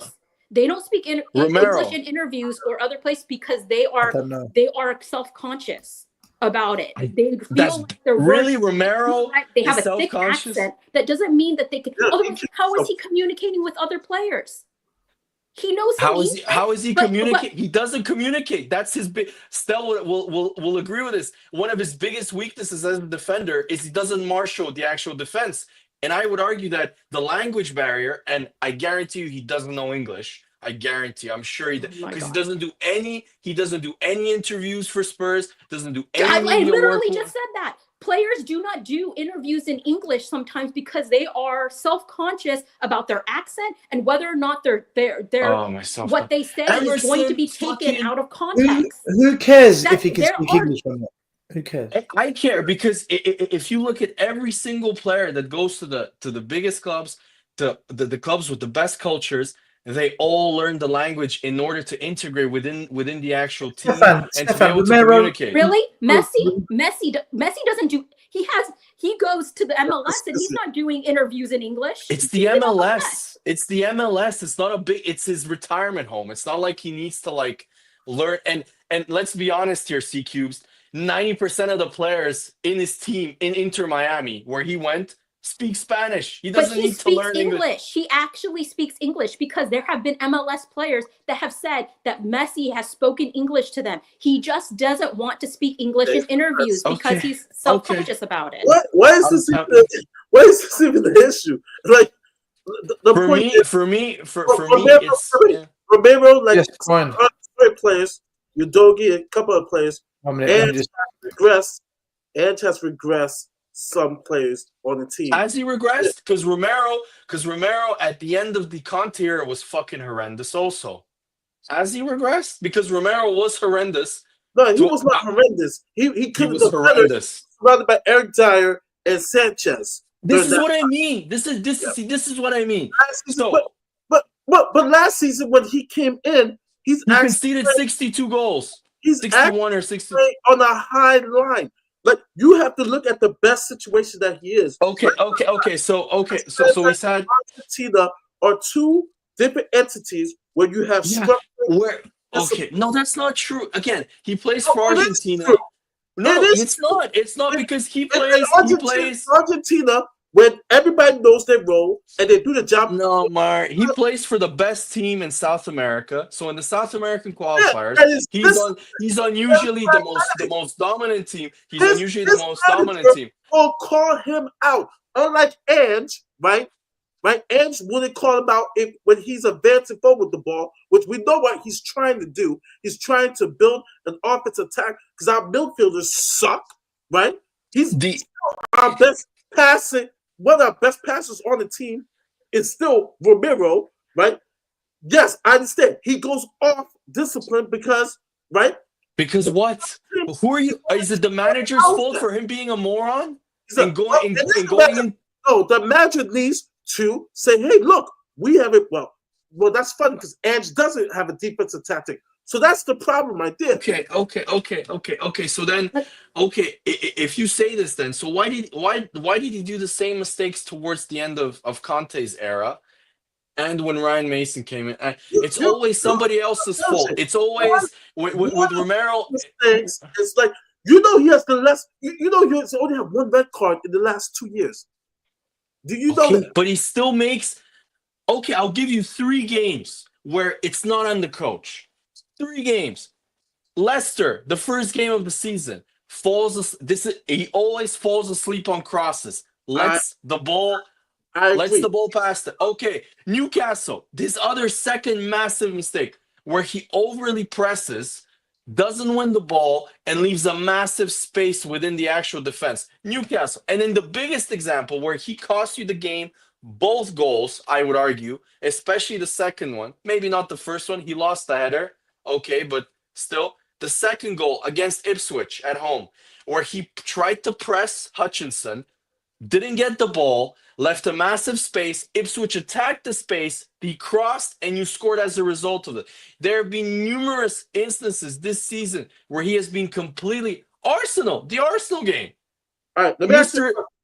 Mr. Tough Guy on set pieces, Mr. Tough Guy, the toughest defender ever, gets a slight push and completely loses Gabriel, like he lost Vardy against Leicester. Let me ask you this question. He has made mistakes this year. The most out of all your defenders. It's not even close. But no, we've seen plenty. Trust me, we've seen plenty. Okay, I'll name you. Wait. Seventh one. No, seventh mistake. With a better defensive tactic and a better defensive manager in the helm, does Romero do better than what he's doing right now? In my opinion, yes. But he had a tremendous approach in Monday where he did the same dumb shit towards the end of his tenure. Where he did the same headless chicken type running out of his position to tackle the fucking defensive midfielder of the other team, not winning the ball and leaving a massive gap in his defense. He always does this. And the reason why he looks good for Argentina is because 90% of the time when he plays for Argentina, he plays against inferior teams. No, it's not that. No, it's not that. Okay, he played against all inferior teams when he won the World Cup. Got it. No. Totally. And he was shit. And he was shit in the World Cup. Teams. The entire world. And he was shit in the World Cup. Is a perfect example. Do you guys remember his performance against Saudi Arabia? He got subbed off after 60 minutes in that game. Yeah, because everybody was shit in that game, and they bounced back. The thing is, he was particularly shit. Let me tell you what happened when Romero goes up front. Here's the thing, right? When you watch Argentina, when he goes and does that, Rodrigo de Paul goes back and covers him. That's the thing. Rodrigo de Paul and sometimes Acuna covers him. Okay. To be able to do that. Now, the times that he's done that, his manager, right, does call him and say, hey, look, don't want you to do that again, right? Because, yes, Rodrigo de Paul saves his bacon once or twice, right? Because when it does work, it works. Okay, Mark. Okay. Let me Rodrigo de Paul to cover. That's what happened with Colombia, where Rodrigo so he is a system defender. Then he needs a certain type of structure and system. Let me counteract that. Wait. Let me. That's what I'm saying. I get it. Let me counteract that then. Okay, so you give him the benefit of the doubt that in the right system he will be really good. Okay. So why don't you give that benefit of the doubt to Eric Dyer then? Because in the Bayern Munich system, when he actually played last year, Eric Dyer, so you give that and say, maybe if Eric Dyer has fucking Joao Paulina back him up, or I don't know, what's his name? Kramer, I forgot the other DM, Goretzka. Why don't you give the same benefit of that? Because for me, a world-class defender, Mari, is a defender like Van Dijk or Saliba. Saliba makes everybody around him better. So does Van Dijk. Saliba can play in a 3. He can play in a 4 at the back. He can play. Van Dijk also can do it. Rudiger can play in a 3. He can play in a 4 and makes everybody better. This guy needs Van de Ven next to him. He needs the right system next to him. He needs to be told. He needs a DM to cover his dumbass mistakes always, like Rodrigo de Paul or whoever. He needs everything to be fucking perfect. And yet people still call him a top. How can you call a top defender that needs a system to be accentuated towards him? For me, a top defender is a top defender no matter the actual system. If you put Van Dijk in a 4, in a 3, in a fucking 2, Van Dijk will still look really good and will still excel. So will Saliba, so will Rudiger. This guy doesn't. You're lagging, Stefan. Oh, sorry. The only thing I can say is, number one, you saw what he did in Italy. He was named Defensive Player of the Year. First of all, you lost me at Eric Dyer. You lost me, Eric Dyer. No, look. I think Eric Dyer is shit. You know what? Let me not talk about Eric Dyer. I watched both Copa Americas, and I've watched the World Cup. And matter of fact, I'll tell you, he was better in the 2 Copa Americas than the World Cup. Who are the favorites for the Copa America? No. That first Brazil. And fuck off, Mari. Come on. Wait. No, Brazil, who we beat in the final, 1-0, who we beat in the final, was the favorite. No, they weren't, Mari. Oh my. Okay.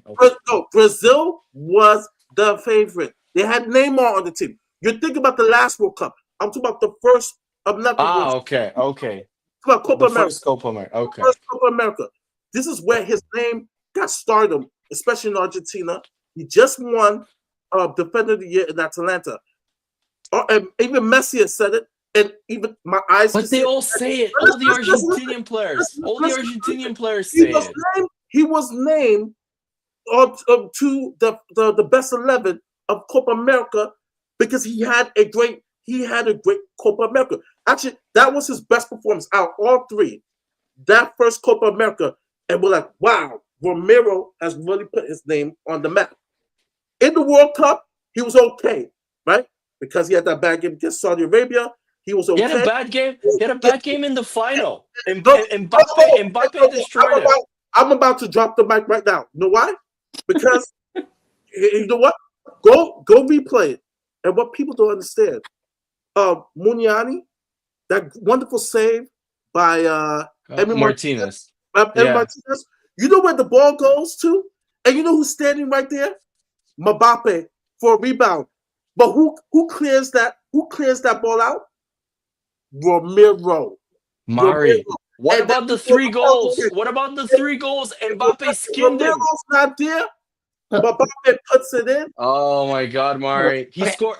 Mbappe scored 3 goals. Mbappe scored 3 goals, and 2 of them, Mbappe absolutely fucked him on the dribble. So you can tell me that he blocked one. Mbappe does that to plenty of other people. But it's Mbappe.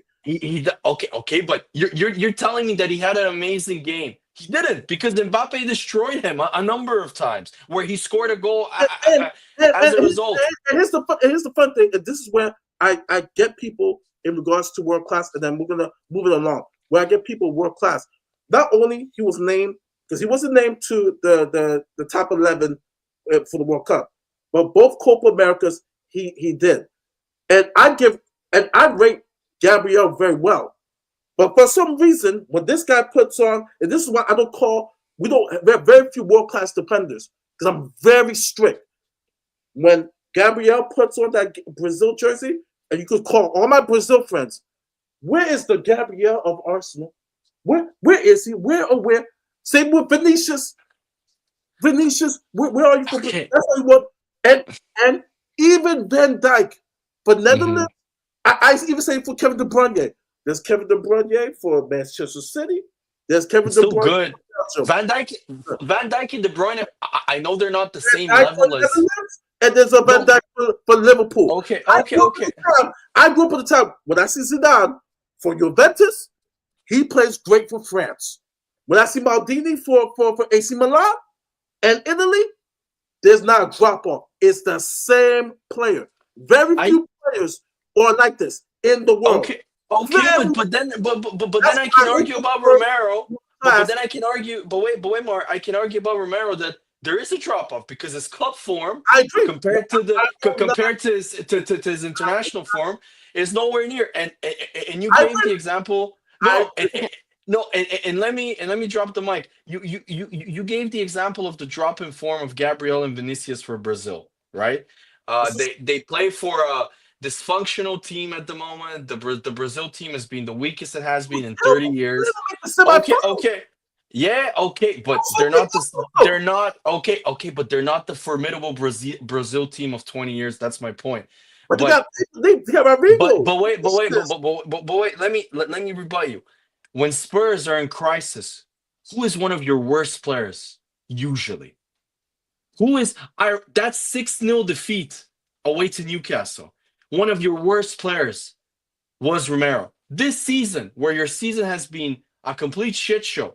Before he got injured, I would argue that Romero was again one of your worst players. So you can talk to me about Gabriel and Vinicius, about them being not the same players. But I can give the same argument that in a dysfunctional team, Romero doesn't elevate, doesn't exceed the actual team level. He won that team because that game that you named where he was bad against Saudi Arabia, everybody was shit for Argentina, yes, but he was one of the worst players. Him and Martinez were the two worst players on the pitch on that game. So my argument is that not only does he not elevate the players around him, Romero, but when things are dysfunctional and chaotic and shit, he completely collapses and is even worse than the average bad level of the whole team. That's my point. That's why I don't think. Let me say a couple things. Okay, just like basically, I think that our senior players, Romero has not been good this season. Okay, he's not been good this season. That's the understatement of the year, CQ. Sonny has not been good this season.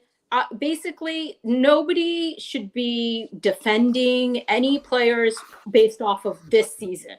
Okay, specifically this season. So I'll say this: our players, our senior players, even the ones that I do rate, they need to step up more. It's clear that their heads have dropped. They're not stepping up. They're not doing the things that they need to. And they're also not doing the best performance that I know that it's possible for them to do. Most of our younger players are not good enough. I don't give a shit what anybody says. Most of them are not. There are a couple of bright spots in there, but even those bright spots, they're not good enough to carry this team regardless.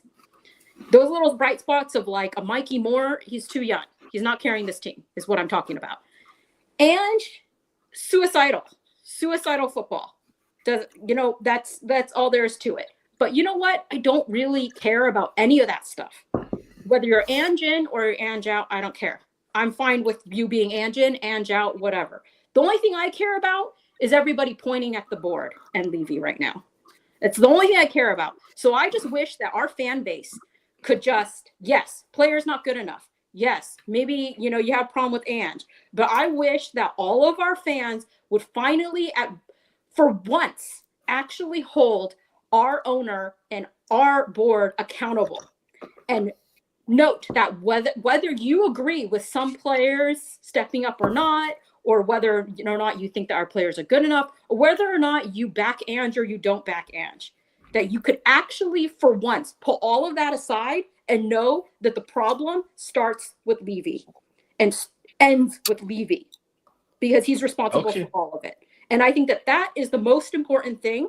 So that's why I also don't spend so much time debating about all these individual things. Fuck this. No, just forget that. But I will say, this season, before I go, because I actually do need to jump off. Yeah. One other thing, Stefan, Arsenal. What about Arsenal? Your fans were so angry, saying the only reason why we did not win the title the last couple years is because of Man City. Damn that Man City. It's just Man City's too good. The only reason why we didn't win the title was because of Man City. Okay. But you know what? When Man City dropped and your opportunity was right there. Our opportunity, okay. Arnie Slot came in first season. And now where is he?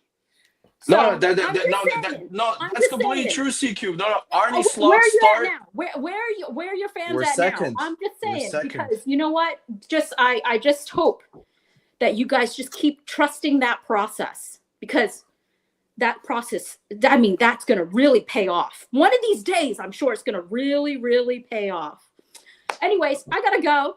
Thanks for having me on, guys. It was great to be back momentarily. No worries. Thank you, CQ. Bye-bye. All right. Do you know what? In Cube's defense, right? Arsenal are in big danger of doing a Poch 2.0. You're in danger of doing because we've won an FA Cup. We're not. Since you started your rebuild, right? So Arteta came in. I hear you. No, you did. But since he came in, inherited those players, and then started the rebuild, he hasn't won anything. And if he doesn't win something soon, he's going to end up being. Forget what I think. The media will call him the Poch 2.0. Fans on social media will call him the media hates Arteta. That's completely true. But I've told you this again and before. The Cronkies, I've looked at him. I've looked at the way we actually build a squad. Arteta, the way he's developed Arsenal as a team. This season, I would argue we've been unlucky with Poch developed us with as a injuries. team. Poch developed you as a team, but Mm. the problem with Poch is that he didn't evolve your team. Arteta every single season evolves the actual team. Yeah, he did. He We- got us to a Champions League final in his final season. Yeah, a fluky run in the Champions League, which was ended Oh, fluke. in the Fluke. Come on, man. well, We lost Fluke? Harry Kane for the last 3 games before the final. And yeah, he had to and adapt then the team. And he got us there. okay. Well, you needed VAR to save you against Man City. And we sold, and Stefan, and we sold our best midfielder 5 months before the Champions League final he with was no injured. replacement. He was injured for most of that season. Can we be real here? Come Nah, on, man. Moussa Dembele, I would have loved to have started the Champions League final with Moussa Dembele over Okay, Sissoko and Harry Winks, which is what I we agree did. with that, but he was injured for most of that season. He was finished. Players He get was injured. finished Man. at the top He level. wasn't. No, Listen, no. Yes, he still was. had half a season in him. Look, my point is, without a replacement, right? So fine, he's injured. No replacement comes in, and we lose Kane with 3 games to go and we got to the final. You got to say, man, listen, Pochettino was quality with what he had. With what he was given, he was quality. That's I think true. he should No, have. I think he should have won at least a trophy, though. Still, that's the criticism that he'll have to live with. But Arteta's kind of going down that same road at the moment. No, it's not, because Arteta And competed. Arteta spent 3 times what Poch was given to spend as well. Okay, but Arteta is also competing against the treble-winning Man City and against Liverpool under Klopp, and now with they have their Yeah, Man City's an animal. Okay, yeah. Whilst you guys were competing against nobody, that was Mate, the weakest. we those were 2 competing years, against Chelsea as well. We came second to Chelsea. No, you were. Yep, yeah, but okay, but that was Chelsea that had finished 10th the previous year, so nobody expected them to go on this run and win the league. The only every single team that we just named that are good now, the Arsenals, the Man Cities, the Liverpools, they were shit when you were good. Chelsea had just finished 10th. You were shit. You finished second. We were this season chasing Leicester. You came second to Leicester. Stop, please. It was the end of Wenger. February would hit. We would literally collapse in every single it was like deja vu every fucking season stuff. Please, we were not a championship type team. Stefan, Poch was here for 5 years. We only challenged for the league in 2 of those years. Twice. The other three we didn't. There were teams that were good. Liverpool under Klopp were on the up. What's his name? Man City. They weren't. Stefan, the last season where Poch left, Man City were fucking good, bro. Yes. Yeah. Well, wait, but wait. You say Liverpool and Man City. Liverpool in 2015 and 2016, when you competed with Leicester, I would even argue you didn't compete for the title because you never actually led the league or were. I think the closest you were to Leicester was like 4 points.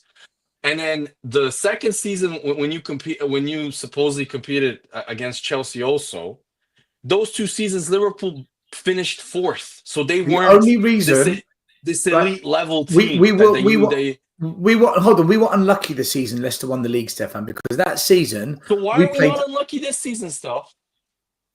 Hold on a minute. I'm talking about one season.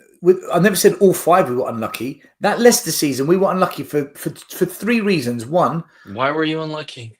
That was Poch's second season, and we were a very, very young team. We didn't have the experience. We just didn't. Okay. 2. Okay. Leicester played 20 games less than us that year. We were in all the competitions. They weren't. They went out of the FA Cup and Carabao Cup early. Plus, we were in Europe. And 3, throughout the season, we lost Ericsson for 1 month, Kane for 3 weeks, Alderweireld for 3 weeks. For 1. No, hear me out. But in Arsenal, that season, Arsenal losing Saka for Stefan, 4 months. Stefan, hear me out. Odegaard for Stefan, 3 months. 1 minute. This isn't about Arsenal. Okay. I'm comparing us to Leicester. In that season, Leicester won the league.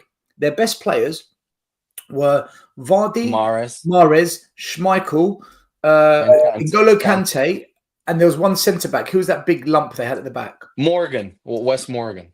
No. Hughes, Robert Hughes. Huth, right? Yeah. They were the standout players that season, right? Not one of them was injured that season. Not a single one. So I'm not saying that's the reason, but when you add it all together, well, what the fuck? This is why we didn't win it. If we played Stefan, hold on. If we played 40 games and we had no major injuries to our key players, we're winning that fucking league. We would have won. Still, you're making my point about Arsenal this season. 2 years ago, we had our key injury, Saliba, being out for the whole season, 3 months, competing against the treble-winning Man City side. We lost the league to them. Last season, Man City literally had nobody. The same point that you made last season. Last season you choked when Villa came to the Emirates and you lost 2-0. We won 15 out of 17 games, man. Yeah, but that game, everyone knew you fucked it. Okay, that was the turning point. 15 out of. No, it wasn't the turning point. It was March. Man City just that won game was the moment everyone said you fucked it. Yes, because you finished 2 points behind them. Stefan, you finished 2 points behind them. Am I right in saying that? Right. No, we fucked it losing to West Ham at home in December and losing away to Fulham. That's what fucked us. And to Villa Not at that home. game. And to Villa at home. I would. You cannot. We won 15 out of 17 games. Man City won their last 9 games. Like sometimes you just have to say they're really good. I just think Poch had a brilliant starting 11, but that was it.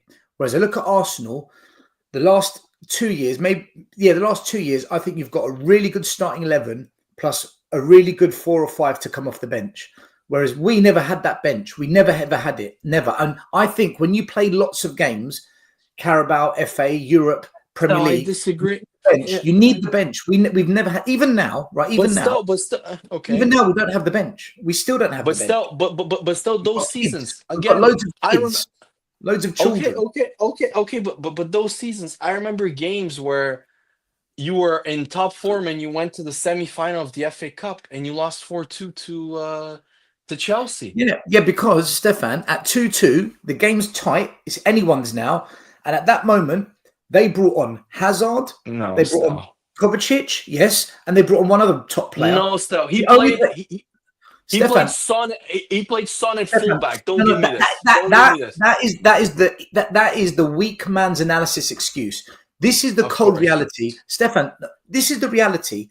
Whether why did Arsenal beat them? Why did Arsenal beat them? Why did Arsenal beat them in the final? Let me answer. Right. Okay. Because you're going from one question to the other. When we played Chelsea, the game, whether you want to blame Son or not Son, the facts were it was 2-2 and both teams were locked. Anyone's going to win this. And at that moment, Chelsea made 3 subs that turned the game. The only player we had on the bench that was quality was Kyle Walker. And he's not an attacker. Okay. So if we had a special midfielder like Hazard, if we had a special attacker like they did, maybe that's the difference. And Stefan, this has always been my argument with Levy. He will invest in a team, but never in a squad. And that day, the squad got found out. This has always been our issue. Always. Still, I remember that game. You guys had like 25 to 30 shots. You should have won that game easily. It wasn't because of the subs. No, it was 2-2, bro. Chelsea are a good team. Eden Hazard was player of the year. So how did Arsenal beat Chelsea? Arsenal finished below you in the league. Who had a weaker squad. When? We beat them in the FA Cup in the final. They were down to 10 men. They were down to 10 men in the 80th minute still. We completely dominated them and deserved to win. No, it wasn't.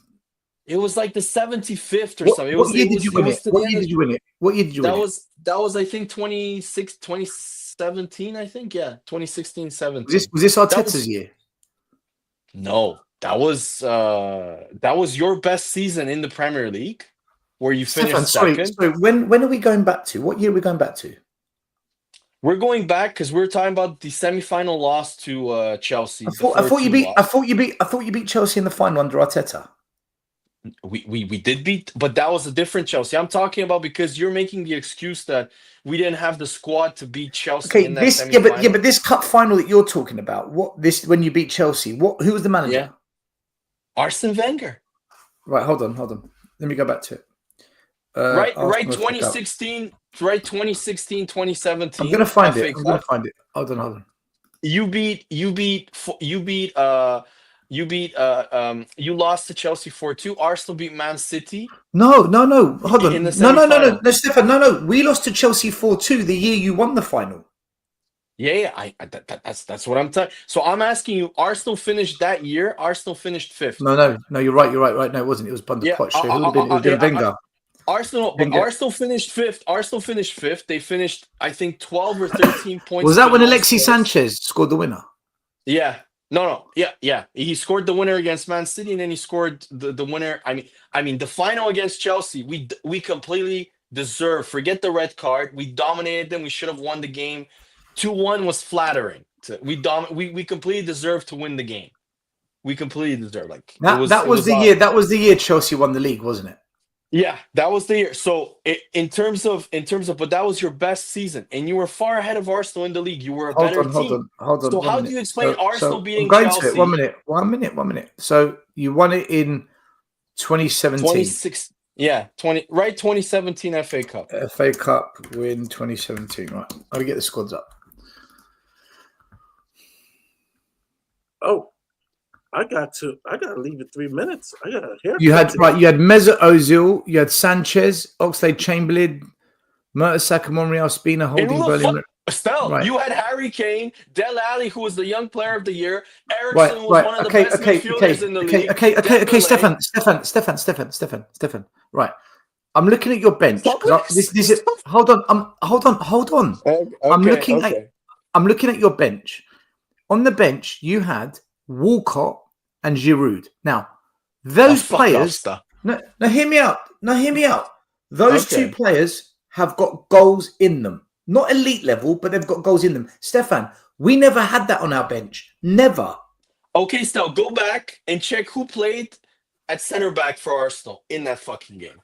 Go to the FA Cup. I'll tell you if you want, so you don't go. You had Mertesacker and Holding. And Rob Holding. You're back through your shit. Yeah. Okay, so and we won. So don't give me these excuses. You should have won that game. Stefan, right? You can have those players at the back. Fine. We've seen teams that don't have good teams that hold out. But to win the game, you've got to score more goals. You have to score more. It's the team that scores the most wins. When we needed to bring on someone to unlock a door to get the goal, we had nothing on the bench. This always happens to Spurs. Champions League final against Liverpool. We're 1-0 down. Who have we got on the bench to come on and score? Lucas, I think it was on the bench, right? Mora, that's it. That's what we got. Who else did you have on the bench? Stefan, that was it. This is the problem at Spurs. And Lucas isn't even a wait. We never the Spanish ever have guy? Spanish. Loriente is fucking 95 years old, man. Come on. He's that's only true. Goal of the campaign was a deflected ball off here to score against Man City away. It was a lucky goal. Oh, wait. First of all, I'm not saying. I'm just.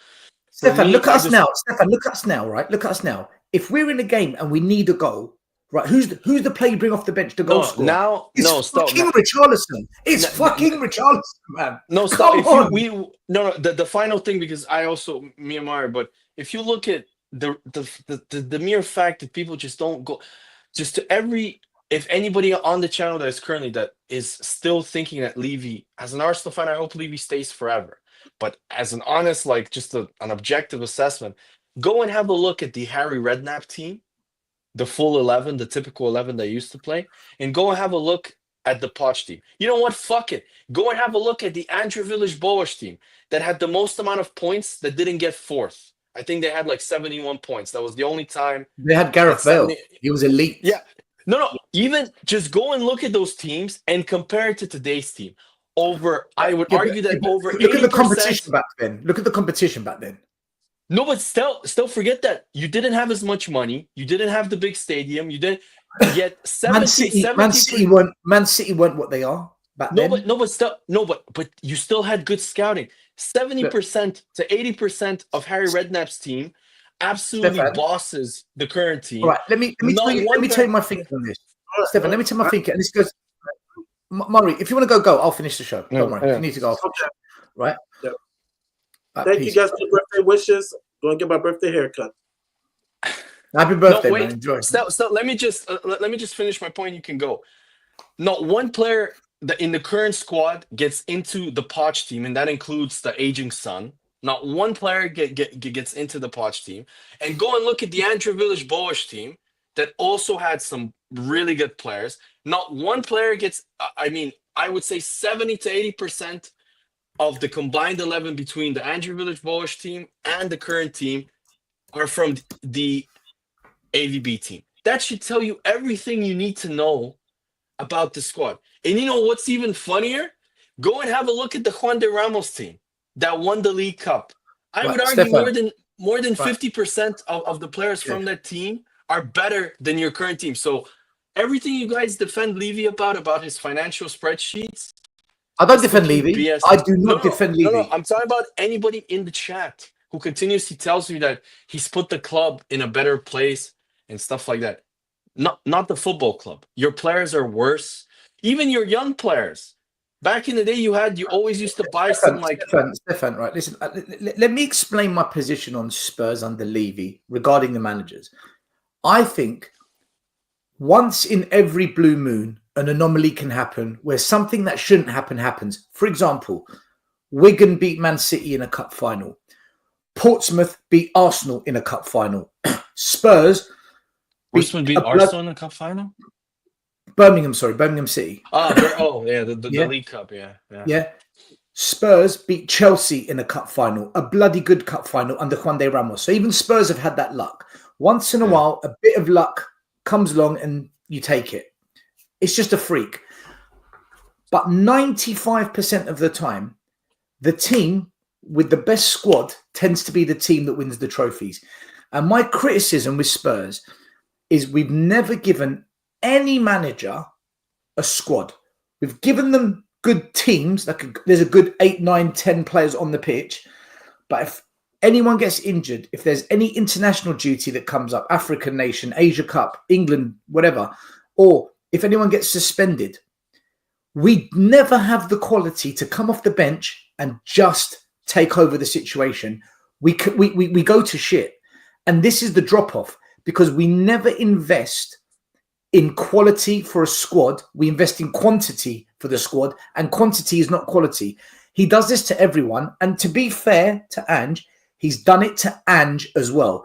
My issue with Ange is this. His coaching is shit. The way he sets us up is shit. And he's the only manager, Stefan, we've ever had in 20 years that sits there all the time saying, it's on me. It's my fault. I'm happy with the window. I'm happy with the squad. And then when it goes to shit, I need help. No, man. So I hear what you're saying. Listen, we got a bit of luck when we beat Chelsea in 2008. But the reality is we've never had a squad, man. We've never had 16, 17 players where I as a Spurs fan say, do you know what? I think we can do something here. I'm always worried because if a centre-back gets injured, I know fucking Ben Davies is going to come on. If a midfielder gets injured, I know fucking Pape Sarr, who's a kid, is going to come on. If the striker gets injured, oh my God, here comes Richarlison.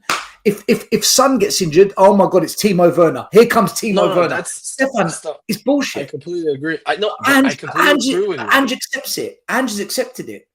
And just said it. I told you we had chats. I told you you got to look at it from a more pragmatic standpoint. Ange had his salary tripled. He's never gonna get another job of the status again. 2, another salary like this. So of course he's gonna be the ultimate company man. He's gonna do all the media. The one thing that tells me that he's the ultimate yes man still is the fact that he does a media interview on the pitch with Spurs TV. Conte never did that, nor did Mourinho. They never did a fucking. He's a yes man. He's a yes man. But that's what tells me that he's a complete yes man. He's willing to do absolutely everything the club does. I agree. He goes up. I agree. I agree. He also. I've seen him on the Spurs TV show. Like I forgot. There's like this podcast or TV show where he shows up. His assistant managers. Spurs play. Yeah. Spurs play. Yeah. His assistant managers show up to some of the podcasts. When did you see fucking any of of Conte's staff or Conte himself ever doing any sort of media interviews to explain their trainings or to explain how the players feel?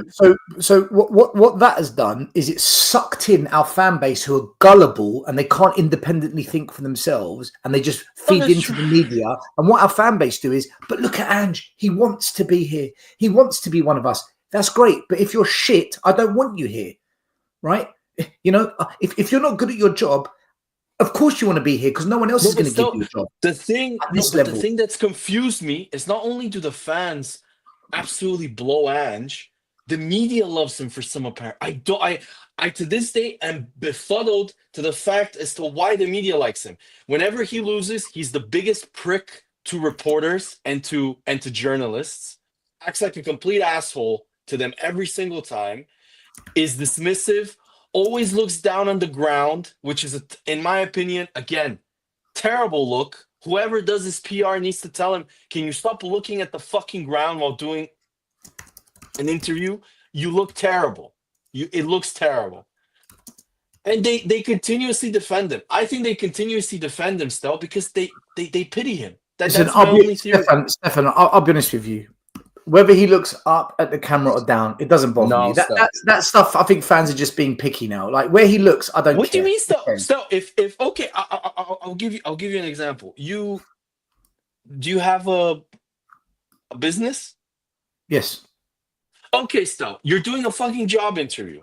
Some guy comes into your office and you start asking him questions about the job, about why he's interested, and the whole time he's looking down on the ground. Are you going to hire this guy? He doesn't look at the ground the whole time, though. He doesn't, not the whole time. He doesn't. He looks down like that, and then he'll lean up, he'll speak. And then the only time he doesn't look at the ground is when he sat at the press conference table. If you watch him in the media interviews with the BBC or the ones where he's standing up, or Stefan, on Spurs, when someone looks down and they don't look at you, it's for two reasons. One, it's weakness. He looks weak. Wait, hold on. One, it's either a lack of confidence, or two, they're a liar. I think there's moments where he just lacks confidence. I think he lacks confidence. You're a fucking... Still, okay, then don't make him the fucking, I don't know, the T warden. Don't make him the manager of a big-time Premier League club then. What are you going to... If you tell me he lacks confidence, why is he your manager then? How is that an excuse? That's nuts to me. How can you compare, and the thing with me is that I think his best thing that he has as a manager is his press conferences. The bullshit that he spews is actually quite good. But you tell me he lacks confidence in the media interviews. Go and have a look at some of his previous. He does. He lacks confidence. I think he gets asked questions about the problems at Spurs, and I don't think he knows what to say, Stefan. I don't think he's confident in what to say. I'm being honest with you. He's out of his depth. I completely disagree. The way he dismisses reporters that question him about his football, that question about his tactics. Oh my God, Jurgen Klopp. How many times has Jurgen Klopp got fucking vexed? Jurgen Klopp was the same prick that was loved by the media for some. Nobody was a bigger prick to reporters. Nobody came up with more ridiculous excuses about the grass was long, the strong wind. Nobody, and he always got some sort of excuse from the media. But with Ange, my whole point is that when he does that, he lacks authority, and so people start to question him far more. They're like, "Why are you not confident?" Go have a look at some of his previous interviews when he was the coach of Australia. I think if people watch that interview today, it will resonate with them so much. Go have a look at the interview where I think he's the under-20s Australia coach, and one of the journalists is a former Australia international. They've just been knocked out, a terrible showing at I think the Asia Cup. They'd be knocked out by like some shit team, I think Laos or somebody. And the guy starts questioning him about, you keep saying, oh, it's on me, but then you keep bringing up excuses about injuries, about the schedule, about everything. So which one is it? Is it on you, or is it about the schedule, or is it about the injuries? And the Australian guy just gets into him, and Ange cannot handle it and starts to be aggressive, dismissive, just as he is today. Yeah, Go because watch the listen, interview. he's a bad loser. Stefan, he's a bad loser. Jordan, you're talking crap. I'm sorry. This is absolute nonsense. Not knowing what to say does not mean you lack confidence. If you don't know what to say, that means you're not confident in what to say, bro. No, it's just it's a terrible look, and nobody if Stefan, somebody Stefan, do you agree? If you don't know what to say, it means you're not confident in answering. no, but then still, if even if you don't know what to say, if you have confidence, you will bullshit on the spot and lie. Then you're a liar. That which goes back to what I say. Then you're a liar. But You've just confirmed what I've said. If you're looking down when you speak, it's because either you don't know what to say because you lack confidence, or you just lack confidence, or you're a liar. So he doesn't want to. So he looks down because he knows if he looks at you, he's a liar. Okay, Stel. So he's gonna lie about the analysis of the game. So you ask him, Stel. So you ask him, Ange, why did you lose to Everton today? And he starts looking down and saying, we didn't control the game. We didn't play our, football, this and that. Why does he need to look down? Why does he need to lack confidence about analyzing the fucking game, Stel? He, not you and me. He doesn't have it. Yeah, I know what I would say. Stefan, I know what I would say in a press conference. I know exactly what I'd say. But for him, he's not comfortable saying it. I would. No, but Stel, I get it. But our fans have made a big issue out of this. They've made a massive issue. He looks down. Yeah, but who cares? I don't care. I disagree. I care that you lost the game. I care that you lost the game. That's what I care about. Your tactics stink. Your coaching stinks. That's what that's all I care about. Stefan, do you know something? Do you know I don't listen to Ange Postecoglou. I don't even look at him when he speaks. No, I don't. No. Let me tell you. Look at this. These are the same people. This fraud, THS. These are the same people that said we're only 5 points off Champions League. They've changed the narrative once we're 13 points, 15 points. And then when we say to them, guys, Man United and Crystal Palace are catching us, they won't catch us. Now they've gone above us. They spin it to this. We're not getting it. They keep moving the goalposts.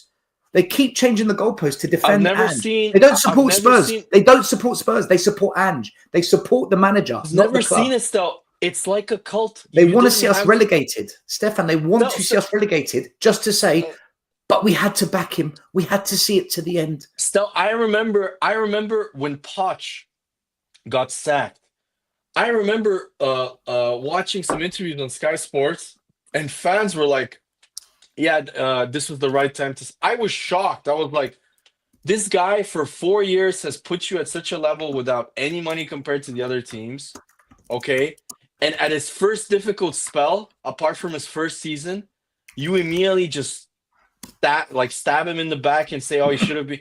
I was shocked. Whilst with Ange, it's constant mental gymnastics about how, we're only, as you said, we're only 5 points behind top 4.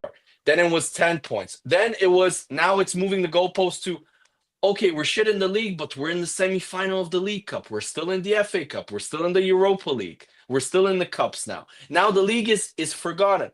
So for me, I have never seen it before.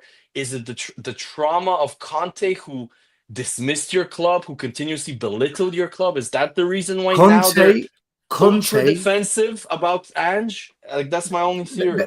The defensive of Ange, I told you, because he wants to be here. And they're so scarred. When elite managers came to this club and told the fan base the truth about them, the owners, and the players that we sign, when elite managers came here and laid down the facts as to why Tottenham have been a disgrace for 25 years, when they came and told the truth, they couldn't handle it. They couldn't handle it, so they turned and they switched. And now they've got a manager who's bang average, who says all the right things, who makes everything sound flowery and rosy and wants to be here. Yeah. And they've been completely finessed. They've been tricked because they're essentially, like you said, he's a fucking yes man. He's a corporate. He's a corporate. He's part of the corporate problem. No, I agree with you, but I just want to answer Alexander. Conte did belittle you. He did say, I'm not used to playing for top 4. I'm used to playing for champion. I didn't know this club. He had to go. No. He didn't like the fact that we celebrated top 4 as if it's a big achievement. And he's right. If you're ambitious, top 4, that's not a trophy. But, you know, with all due respect, it's your fucking manager that caused this problem. Wenger, when he said top 4 is a trophy, he started That's this true. shit. No, that's completely true. And that Wenger was the started beginning. this. And that was the beginning of the end of the, not the end, but the beginning of the decline of Arsenal, because Wenger went from the first 10 years, which were amazing, where we were competing, where we were ambitious, to we need to survive because we're building a new stadium and we need to get into the top 4. That's our trophy every year, because we need to sell our best player pretty much every single season to maintain for financial security. But I think it's the scarring of Conte, and it's this overcompensation now with Ange, where because he's, how can I say, he's much more a regular guy than Conte or Mourinho, who had this persona about them. I think people find him more relatable for some reason. And as a result, because of this relatability, he's more likable. And so that's why I think the media defends him, and the fans also. And I personally don't get it, because you're a football club. You're not a fucking popularity club. Stefan, let me show you something, right? Let me show you something, because our fan base hates facts. They fucking hate the truth, right? Look at this. So this is basically, hold on. Why is this not working? Right, I need to check this out. There we go. I right. mean, the stats are Look shocking. at this. Stefan, look at this. Look at this. Right. This is Ange Postecoglou's win rate in his entire career. Oh yeah, it's horrendous. Right. On average, his win rate Celtic, is 50. If you take away Celtic, right, it's terrible. Well, this is take away. You know, exactly what I was going to say. On average, his win rate is 53%, which is below Mourinho and Conte, who finished 4th and 5th. His average win rate in his entire career is below what Conte and Mourinho got fired for. The only season where you could say well done was in 2027 to 21, when he was an under-20s grassroots coach, when he got 67%, and in Scotland, where the only competition is Rangers. And he was at the club with the most money. Right. So in any other competitive league, look at his win rates. He won league titles with a 49% win rate, 44% win rate. No, but that doesn't win leagues in England. But people don't know this. With the Yokohama Mariners, he had 3 seasons, right? The first season he finished 12th. Then the second season they signed a huge amount of players. They won the league, and in the third season after they had won the league, he finished 9th. So that's why, because he had a massive injury crisis. What a shock! So that's in a league where there's not one dominant team per se in Japan. The Australia under-20s, that's from 2007 to 2011. That's before Australia joined the Asia Federation of Football. I think it was 2011 or 12, I think right when he left. So they were playing in Oceania. So 67%, most of those teams are fucking Fiji, Papua New Guinea, New Zealand, Tanzania, and shit teams like that he is expected to win. So it's like, I completely agree with you. It's shocking. Listen, Stefan, on average, to win a league in England, you need 60% roundabout the outwards. That's not Ange. Arteta, okay. People shit on Arteta, right? Do you know what his win percentage is?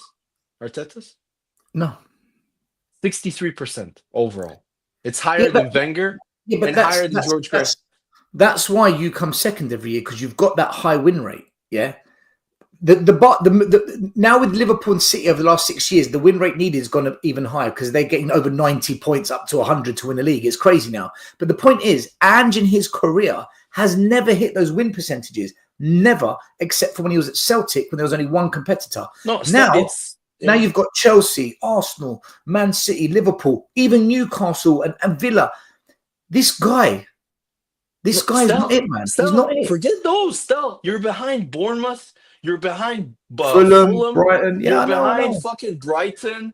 You're behind all of these things now. I think we're behind those clubs, partly because of injury, but I think we're not a top 4 team because of his tactics. So his tactics will keep us 5th, 6th, that kind of position. But with injuries, it makes us mid-table, maybe below.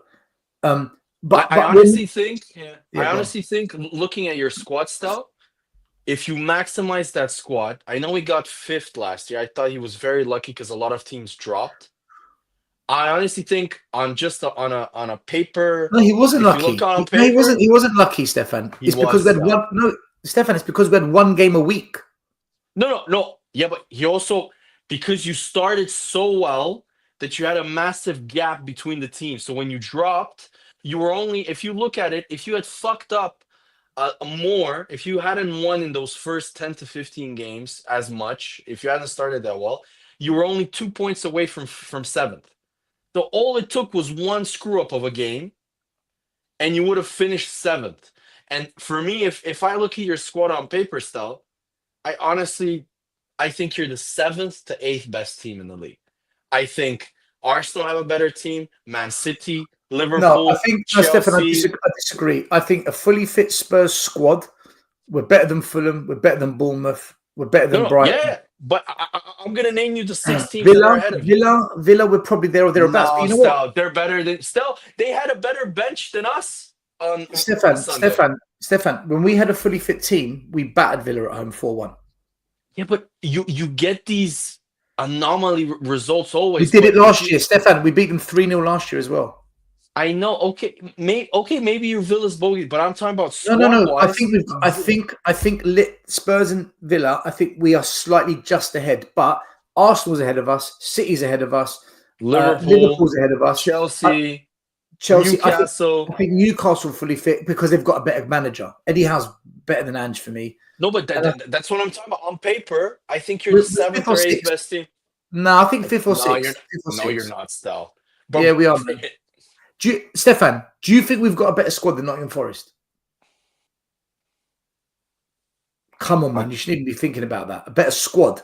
Honestly, Stel, I'm thinking about the players they currently have. Oh, come on, man. You don't have okay. You have a better goalkeeper. You don't have. If Nottingham Forest lose both their centre backs, they're fucked. Okay. And so are you, Stel. And so are you. No, because we went to Man City away without those centre backs and won 4-0. Fuck yeah. Nottingham Forest not doing that. Nottingham Forest not doing that. They're not. They beat Liverpool at Anfield with both their centre backs. Okay, but if you're asking me on paper, fully fit squad, as a squad, I think we're better. I think Forest, Murillo for me is better than any of your defenders. I really rate him. Yeah, there's 3 or 4 players at Forest. By the way, one of the most underrated players in the league that nobody talks about for me this season has arguably been the best fullback in the league, and that's Ola Aina, in my opinion. So Ola Aina shits on your fullbacks in my opinion. He can defend. Stefan, right? No, you're right, but you must agree Chris Wood is having a freak season. But I mean, Chris Wood has had this season now for two years running now. Still, last season he was really clinical. Now again he's scoring goals. So Chris Wood is better. I mean, you could argue maybe he's on the same level as, but where I'm looking at the massive gap. No one's going to tell me that Nottingham Forest have got a better squad than Spurs. Okay, we've got Madison. Okay. We've got Van der Ven, Romero. We've got Porro. We've got Dogi. We've got Vicario, Solanke, Son. Come on, man. We've got better players. I'm gonna poke holes. Porro can defend. Udogi can defend. Your midfield. You say Basuma and Bentancur. I mean, okay, Madison and Kulu. Kulu is again overhyped by your fans. Kulu plays one game really well, then has 3 shit games. Still, who's a better centre midfielder? Okay, Gibbs White. Kulu is brilliant. No, you're missing out the best centre midfielder for Nottingham Forest, and that's Elliot Anderson. Yeah, Anderson has been absolutely sensational this year. I think Anderson's been sensational because of the system they play, though. I disagree. If you watch him, he does everything. He can do everything. He can pass. He can tackle. He's nothing special. He's nothing special. But in that system, he shines. In that system, it suits him brilliantly. Yeah, but I think the could. system works for him. Okay, but I could make an argument that Madison is also a certain system type player. For The only Leicester, thing he was the only thing I'll agree on is that their two centre backs and their two wingers are better than our wingers and our centre backs. Except no, stop. Their fullback Olaina shits on any of your fullbacks, man. all right, and their Olaina's fullback on their fullback. Okay, yeah, but the other like, six. In fact, to be fair, their goalie's been brilliant this year. Their goalie's yeah, but actually been brilliant. I would still have your goalie over him because he's having one. I mean, Vicario technically also had one really good season. I will still have Vicario over him. What I'm saying is that the argument is Spurs for me are the 5th or 6th best team in the league, fully fit. We've got better squads than everyone. Okay, so let me 4 or 5 other teams. So let me think. Okay, I think Arsenal have a better squad than you. Man City, Liverpool. I think Villa have a better squad than you. That's 4 teams. I don't know about Villa. Chelsea, I think it's 50-50. I think it's 50-50. So tell me one player that you have on your team that's close to the level. Villa's defenders aren't that great. I agree about their. Yeah, but Konsa is a better defender than any of your defenders. Konsa's a great defender. No, we've got good defenders, man. They're just not being coached right, Stefan. They're not being coached right. Okay. Ange doesn't coach defending, bro. We don't work on defending. Okay. Let's do a quick look. Villa, in my opinion, have a better goalkeeper than your goalkeeper. I mean, Martinez has done. Yeah, Martinez is elite. He's elite. Has done it for longer. I will agree. You have a better defense. Their fullbacks are nothing special, nor their center back. But still, they shit on you in midfield and in attack. They absolutely shit on it. Tielemans is better. Yeah, Tielemans is better than any midfielder that you have, especially a 6. Okay, Morgan Rogers is better than any player you have, and Watkins and Duran is arguably, in my opinion. You're gone. Kulu and Madison on their day are good players, man. They are. They're good players. But they're not. They're inconsistent. The problem is they're inconsistent. But my point is that Watkins on his day is one of the best strikers in the league. Yeah, but hold on. I'll take Watkins over Solanke all day long. All day long. Rogers is one of the best players in the league. I'll take Rogers. Yeah. I'll take. And then you have their right winger? bench. Who plays right wing for them? Bailey usually plays right wing. Bailey or Johnson. Bailey's a better player, but Johnson scores more goals. No, but and then still their midfield also has Kamara, who's a very, very cultured midfielder. Yeah. They have I'll take Bentancur over Kamara. No. Kamara's better than Bentancur still. No, I'll take Bentancur. Onana as a 6. I'll take Onana. Onana as a 6 is better than Bentancur. Because we don't have a 6. Sure. Archie Gray's our 6. I'll take Onana over Archie Gray. But forget that. Tielemans for me is better than any midfielder you have. Let's be honest here. Tielemans is a quality player. Tielemans is a good player. Yeah. Okay. So then you have that, and then on top of that, still you have Watkins, who's one of the best strikers in the league, proven stats wise and stuff. And then on the bench, and then on the bench they have, in my opinion, probably the deepest forward line in the league based on number 9s. You have John Duran and Watkins. Watkins isn't on the bench. No. I'm talking about John Duran is usually on the bench. That's your backup number 9 still. That's a 16, 17 minute. All right, look, Stefan. I don't disagree that they have a good team, but what I'm saying is we beat them last year, we beat them this year, and we finished above them last year. No, they finished 4th, didn't they? They finished above us. Yeah. They finished above you, but still, but that's. But they're going to finish above us again. But that's a bit of a misleading. No, you're right, Stefan. Stefan, you're right. Do you know what? You're right. You're right. I agree. Villa are better. I'm conceding. Villa are better. I agree. Okay. Yeah. No, but still, even your point is a bit misleading because by that logic, then Wolves should have a better squad than you, right? Because they beat you twice last year. Who's that? Wolves. No, Stefan. Now I've thought about it properly. I concede. Villa are better than Spurs. I agree. Okay, so that's 5 teams. I think Newcastle are also better than Spurs. Have they got a better squad though? I think first 11 they're definitely better.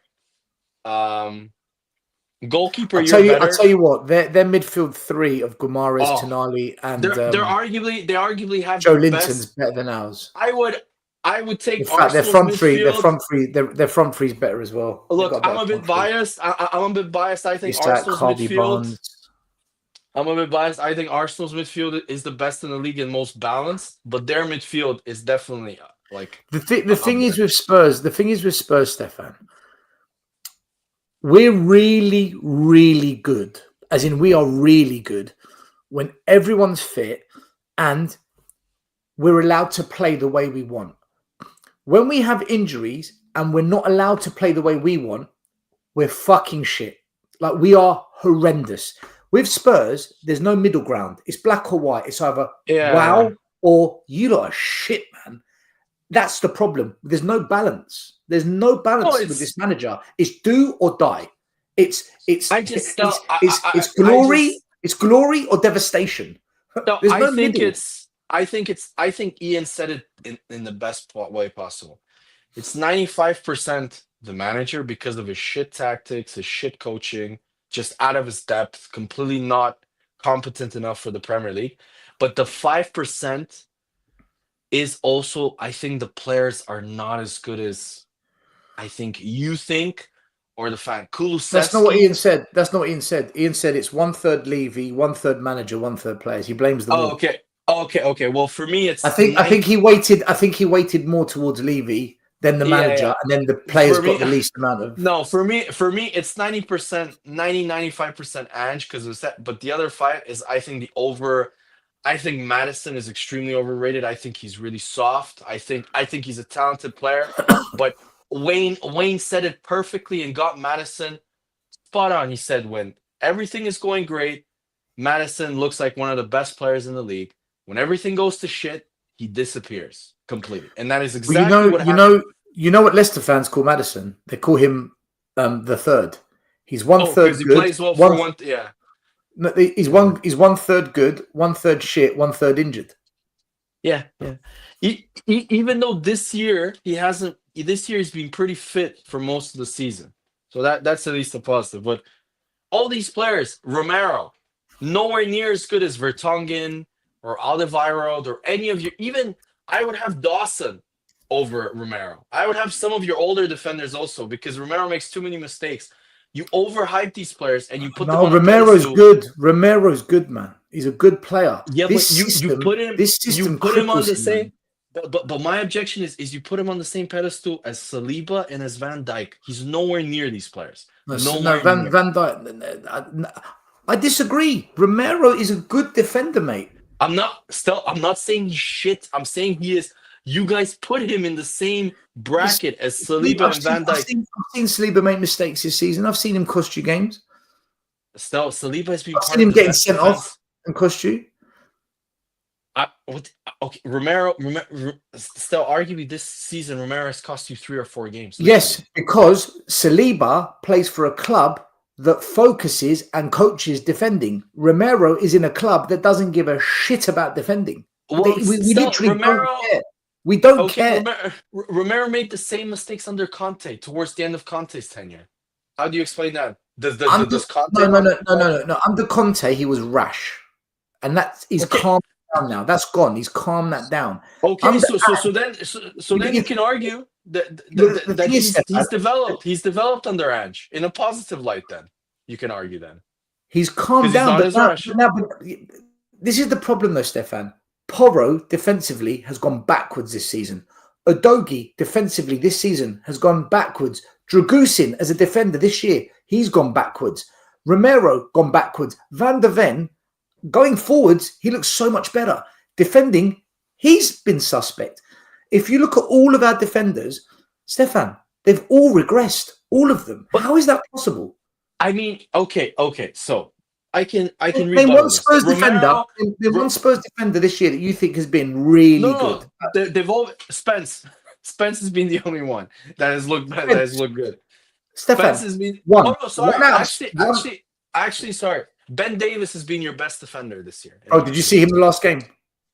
Okay, but I'm just talking in general of consistency, like not making mistakes. Right, Stefan, he hasn't improved. He's always been like that. He's always a 6, 7 out of 10. Right, that's Ben Davies. Not great, not shit. He's meh. Yeah, but okay, but I prefer. Tell me who's improved. Who's improved other than Spence? Who's I think- genuinely I stood think- out for you? I think Kulu has improved this year. He No, had two defender. Really, he had, No defender. defender.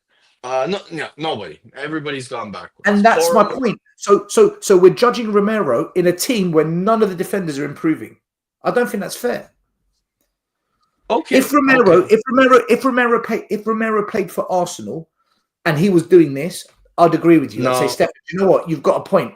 But he's not playing in a club that actually knows how to defend. He's playing in a club that is suicidal. We're crazy, man.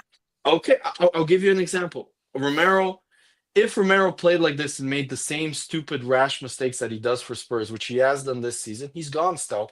Ramsdale had one bad season, gone. Zinchenko had a bad season. He's leaving in the summer, barely plays anymore. So Romero, in my opinion, the same rash mistakes that Zinchenko does with the ball, where he risks going into the middle and then loses it, Romero does it in a similar way where he vacates his space to press, doesn't get the ball, and then leaves a massive hole in the defense, which he did under Conte and when he first came, where he was at his most rash under Nuno. So he has done this numerous times. He was a really good defender, man. Like he could actually defend. He wasn't still, let's be honest, he wasn't that 3-4 month period where you got top four, where you played really well under Conte. He wasn't even your best defender that but then the whole team fell apart. apart. Eric Dyer. The whole team went to shit. Mate, the whole team went to shit. Okay, but what I'm saying he was playing next to Clement Longley and Eric fucking Dyer, and Chicken Royale. What do you want him to do? Yes, and Eric fucking and that Eric fucking Dyer, that everybody that, for example, they excuse Romero that he plays in the wrong system, that he plays with shit players and all of that. That Eric Dyer has played okay for Bayern Munich, but yet gets no excuses about. Hey, how about the same? Why don't you give the same explanations for Eric Dyer for being bad? Why don't you put Eric Dyer in a specific system that suits his needs? Why do you have this explanation for Romero? No, Eric Dyer's shit. Okay, so Romero this season has been nothing short but horrendous, but he's not shit. Stefan, all of the defenders have been bad. None of them have been good. This is my point. None of the defenders are being coached. There's no structure to the team. Defensively, we are left wide open. Our defense is literally like a whore getting banged out week in, week out. It's a joke. And Ange's tactics. Stefan, we're the only team that plays without a six. Oh, wait, first of all, wait, Stel, because Scott is pissing me off. First of all, Scott, Eric Dyer for Bayern Munich last season was starting. He had displaced Kim and he had displaced the other defender. And Bayern Munich won nothing. Okay. But he goes to Bayern, they win nothing. But he managed to go to Bayern Munich, a perennial fucking giant, who everybody in Spurs Chicken Royale went to AC Milan, man. Come on. Yes, and Chicken Royale, in my opinion, and this is gonna sound terrible for Spurs fans, is a far better defender than Porro.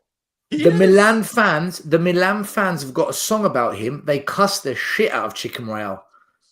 Well, they absolutely rip him. They rip him. Okay, he's not very good. He's so bad. Come on. But it's kind of like, no, he is bad, but he can still defend a little bit better. Still, Porro is this season defensively. He's been a complete liability. Stefan, let me tell you the difference between Romero and Van Dijk. Right, this is the difference. If Liverpool have got a couple of injuries in the back line, Van Dijk will find a way to lead it. Okay, he will lead it. Yeah. He's an amazing Spurs, player. Yeah, he is. He's a fantastic player. At Spurs, if we've got a couple of key injuries, Romero, he can't lead it. So for me, I don't look at Romero and see a leader. Because he can't speak English still. Because he refuses to speak English. I'm not here to argue about languages, right? All I'm saying to you, I'm talking just the football side of it. For me, I think Romero is a really, really good defender, but he can't lead it when there's missing components, which means he's never going to be elite, which means he'll never be elite. Yeah, but when he'll never be Saliba or Van Dijk, because Saliba's not elite. Saliba's not elite, man. You don't blow smoke up his ass. He's a good player. He's not elite. Van Dijk, Stefan, hold on. Hear me out, bro. Hear me out. Van Dijk, when the shit hits the fan, when they're up against it, he leads. Example. Last year, Carabao Cup final, they're decimated with injuries. They've got to play a bunch of kids. Oh my God, stop. They're in a game where they've got a weak team on the pitch. Who pops up with the winner and leads it? Van Dijk. That's elite. John Terry did the same for Chelsea. Elite. Until I see Saliba do that, I'm never calling him elite, Stefan. I'm never calling him elite. Saliba has had the best defensive record for the last. He's gonna have it this Saliba season. needs to lift the trophy and lead it. Okay, so what? Just for comparison, when Saliba was 22, that he is currently, Van Dijk was at FC Groningen. Just for a little comparison as to I never where called Saliba- I never called Van Dijk elite at the age of 22. I know, but I'm just comparing. And Saliba has had the best defensive record last year. In my opinion, Arsenal had the best defensive record, not Saliba. Yeah, okay. But I could look, Saliba, I watch him as an Arsenal fan. Yes, does he have amazing defenders around him? Timber is class. Gabriel for me is, in my opinion, for the last year and a half, the best defender in the Premier League. And he's the player that you should be arguing about being elite, not Saliba. I think they're both. Gabriel is one of the best centre backs in Europe, man. Right now, he's one of the best centre backs in Europe. I think they're both elites, though. I think they both complement Saliba's each not other. elite, bro. He's not there yet. He's good. He's a very good defender. He's not there yet. How do you not watch Saliba and think like? Because I see things that he does that I think, you know what, you still got to sort that out. Listen, like I said to you, if he wins a Premier League title or if he lifts major honours for you, I said, you know what, this is an elite centre back. He's got to get it over the line. Harry Kane will never get that status. All he's ever called is... Come on, Stel. He's world class, Stel. Everybody calls him world class. He's a world-class striker. He's a world-class striker. But that's because he's got... No, wait. Stefan. But he's got a consistent record over 9 years. He's built that up. To call Saliba now elite is too much hype. Maybe he'll get there. Maybe he probably will. He probably will. But at the moment, I think you're pushing it more than what it is. So you rate Gabriel more than Saliba at the moment, yeah. Okay. I think Gabriel is really. I think too much. Like there's too much talk about Saliba and not enough respect for. I would agree with you. I think Gabriel, performance-wise, over the last season and a half, has been better than Saliba, in my opinion, overall. But he's older. He's 5 years old. I think 4 or 5 years old. The only thing with Gabriel, the only weakness with Gabriel on the ball, he's not as silky on the ball. Well, I was going to say that this is where I think Van Dijk edges him. Is that when Saliba's not there, there's problems, and you saw it against Villa. There's problems. The season you were going for the title. As soon as Saliba got injured and Gabriel's there by himself, there's problems. That's the only criticism I'll have. Rob Holding, man. Rob Holding can't even make the squad for Crystal Palace. Go look at the fucking defense that Liverpool put in the Carabao Cup final last year. Go look at. This is what I'm saying to you. Van Dijk, he freaking leads it, man. This is where. He didn't lead them last year, Stel. When they capitulated, they lost 3-0 at home to Atalanta. They lost 4-3 against a shit Man United team at Old Trafford. He led them to the league title a few years before. He led them to the Champions League final. He led them to the FA Cup, the Carabao Cup last year. He's done it, man. Van Dijk's put himself in that. Because he's 30. He's how old? He's 34. Is he 33, 34? So this is what I say to you. Instead of saying they're elite now, wait till these players are 25, 26, and then let's talk about it. No, that's true. Okay. But we're going back to our topics, though. I'm telling you, Spurs, and if you get 15, 16 this year, I'm like thinking, okay, Ange, he's probably going to get sacked. No, we'll keep him. We'll keep him, man. I'm telling you. Who the fuck are you going to hire? We're not. We're going to keep him. Because if you look at it, I'm reading names like Andoni Iraola, and I'm like, he's 12, 13 points ahead of you. Why the fuck would he want to, apart from money, obviously, you offering him a massive salary, why the fuck would he want to join Spurs? I don't think Andrew's going, man. We need. If you lose to Leicester, he's gone. He's gone. Yeah, I think so. But if we end up 15th in the league, we won't get rid of him. You think Levy's gonna allow that shit to continue? Yeah. I don't think so. Because it affects the finances still. Levy can't deal with that. But the European money that we earn has been replaced by the Look, to be fair, a lot of Spurs fans are saying if we go out the cups, he'll get fired. But that's bullshit. Yes, some of the revenue might have been, but the sponsorship and the brand value by you being 15th and 14th is far more affected. And when Levy wants to sell the club to potential investors, you not being in the Champions League, that really screws him over for the value stuff. So no, I completely disagree with people saying that the concerts have replaced the revenue. You cannot replace brand saliency and brand value. If you're 14th, 15th, mid-table and completely irrelevant, potential investors won't want to spend as much money on the club. But it's only one As season. They'll put it down as a blip. Okay, we'll see. Listen, Steph, I have to go because it's late here. Listen, I'm going to wrap it up. Chat. No, thank you for coming on, Stefan. I'm going to wrap it up. We can both say good night to everyone, guys. Thanks for watching the show tonight. I hope you enjoyed it. This is the kind of chat you expect when you're on the phone with your friend. We keep it real. Hope you enjoyed it. When are we back? We're back sometime this week. Oh, I'm doing a video tomorrow on Thursday. I'm going to speak about... Wait, stop. Yeah, stop. Sorry to interrupt. Predictions. Spurs, Hoffenheim. 1-1. Yeah, I'm going to go for a shit draw too. I'm going to go 1-1 also. For Dinamo Zagreb, Arsenal at home, I'm going for 3-0. Arsenal. I'm going to say 3-1. At home? Arsenal. Oh, yeah, maybe. Okay.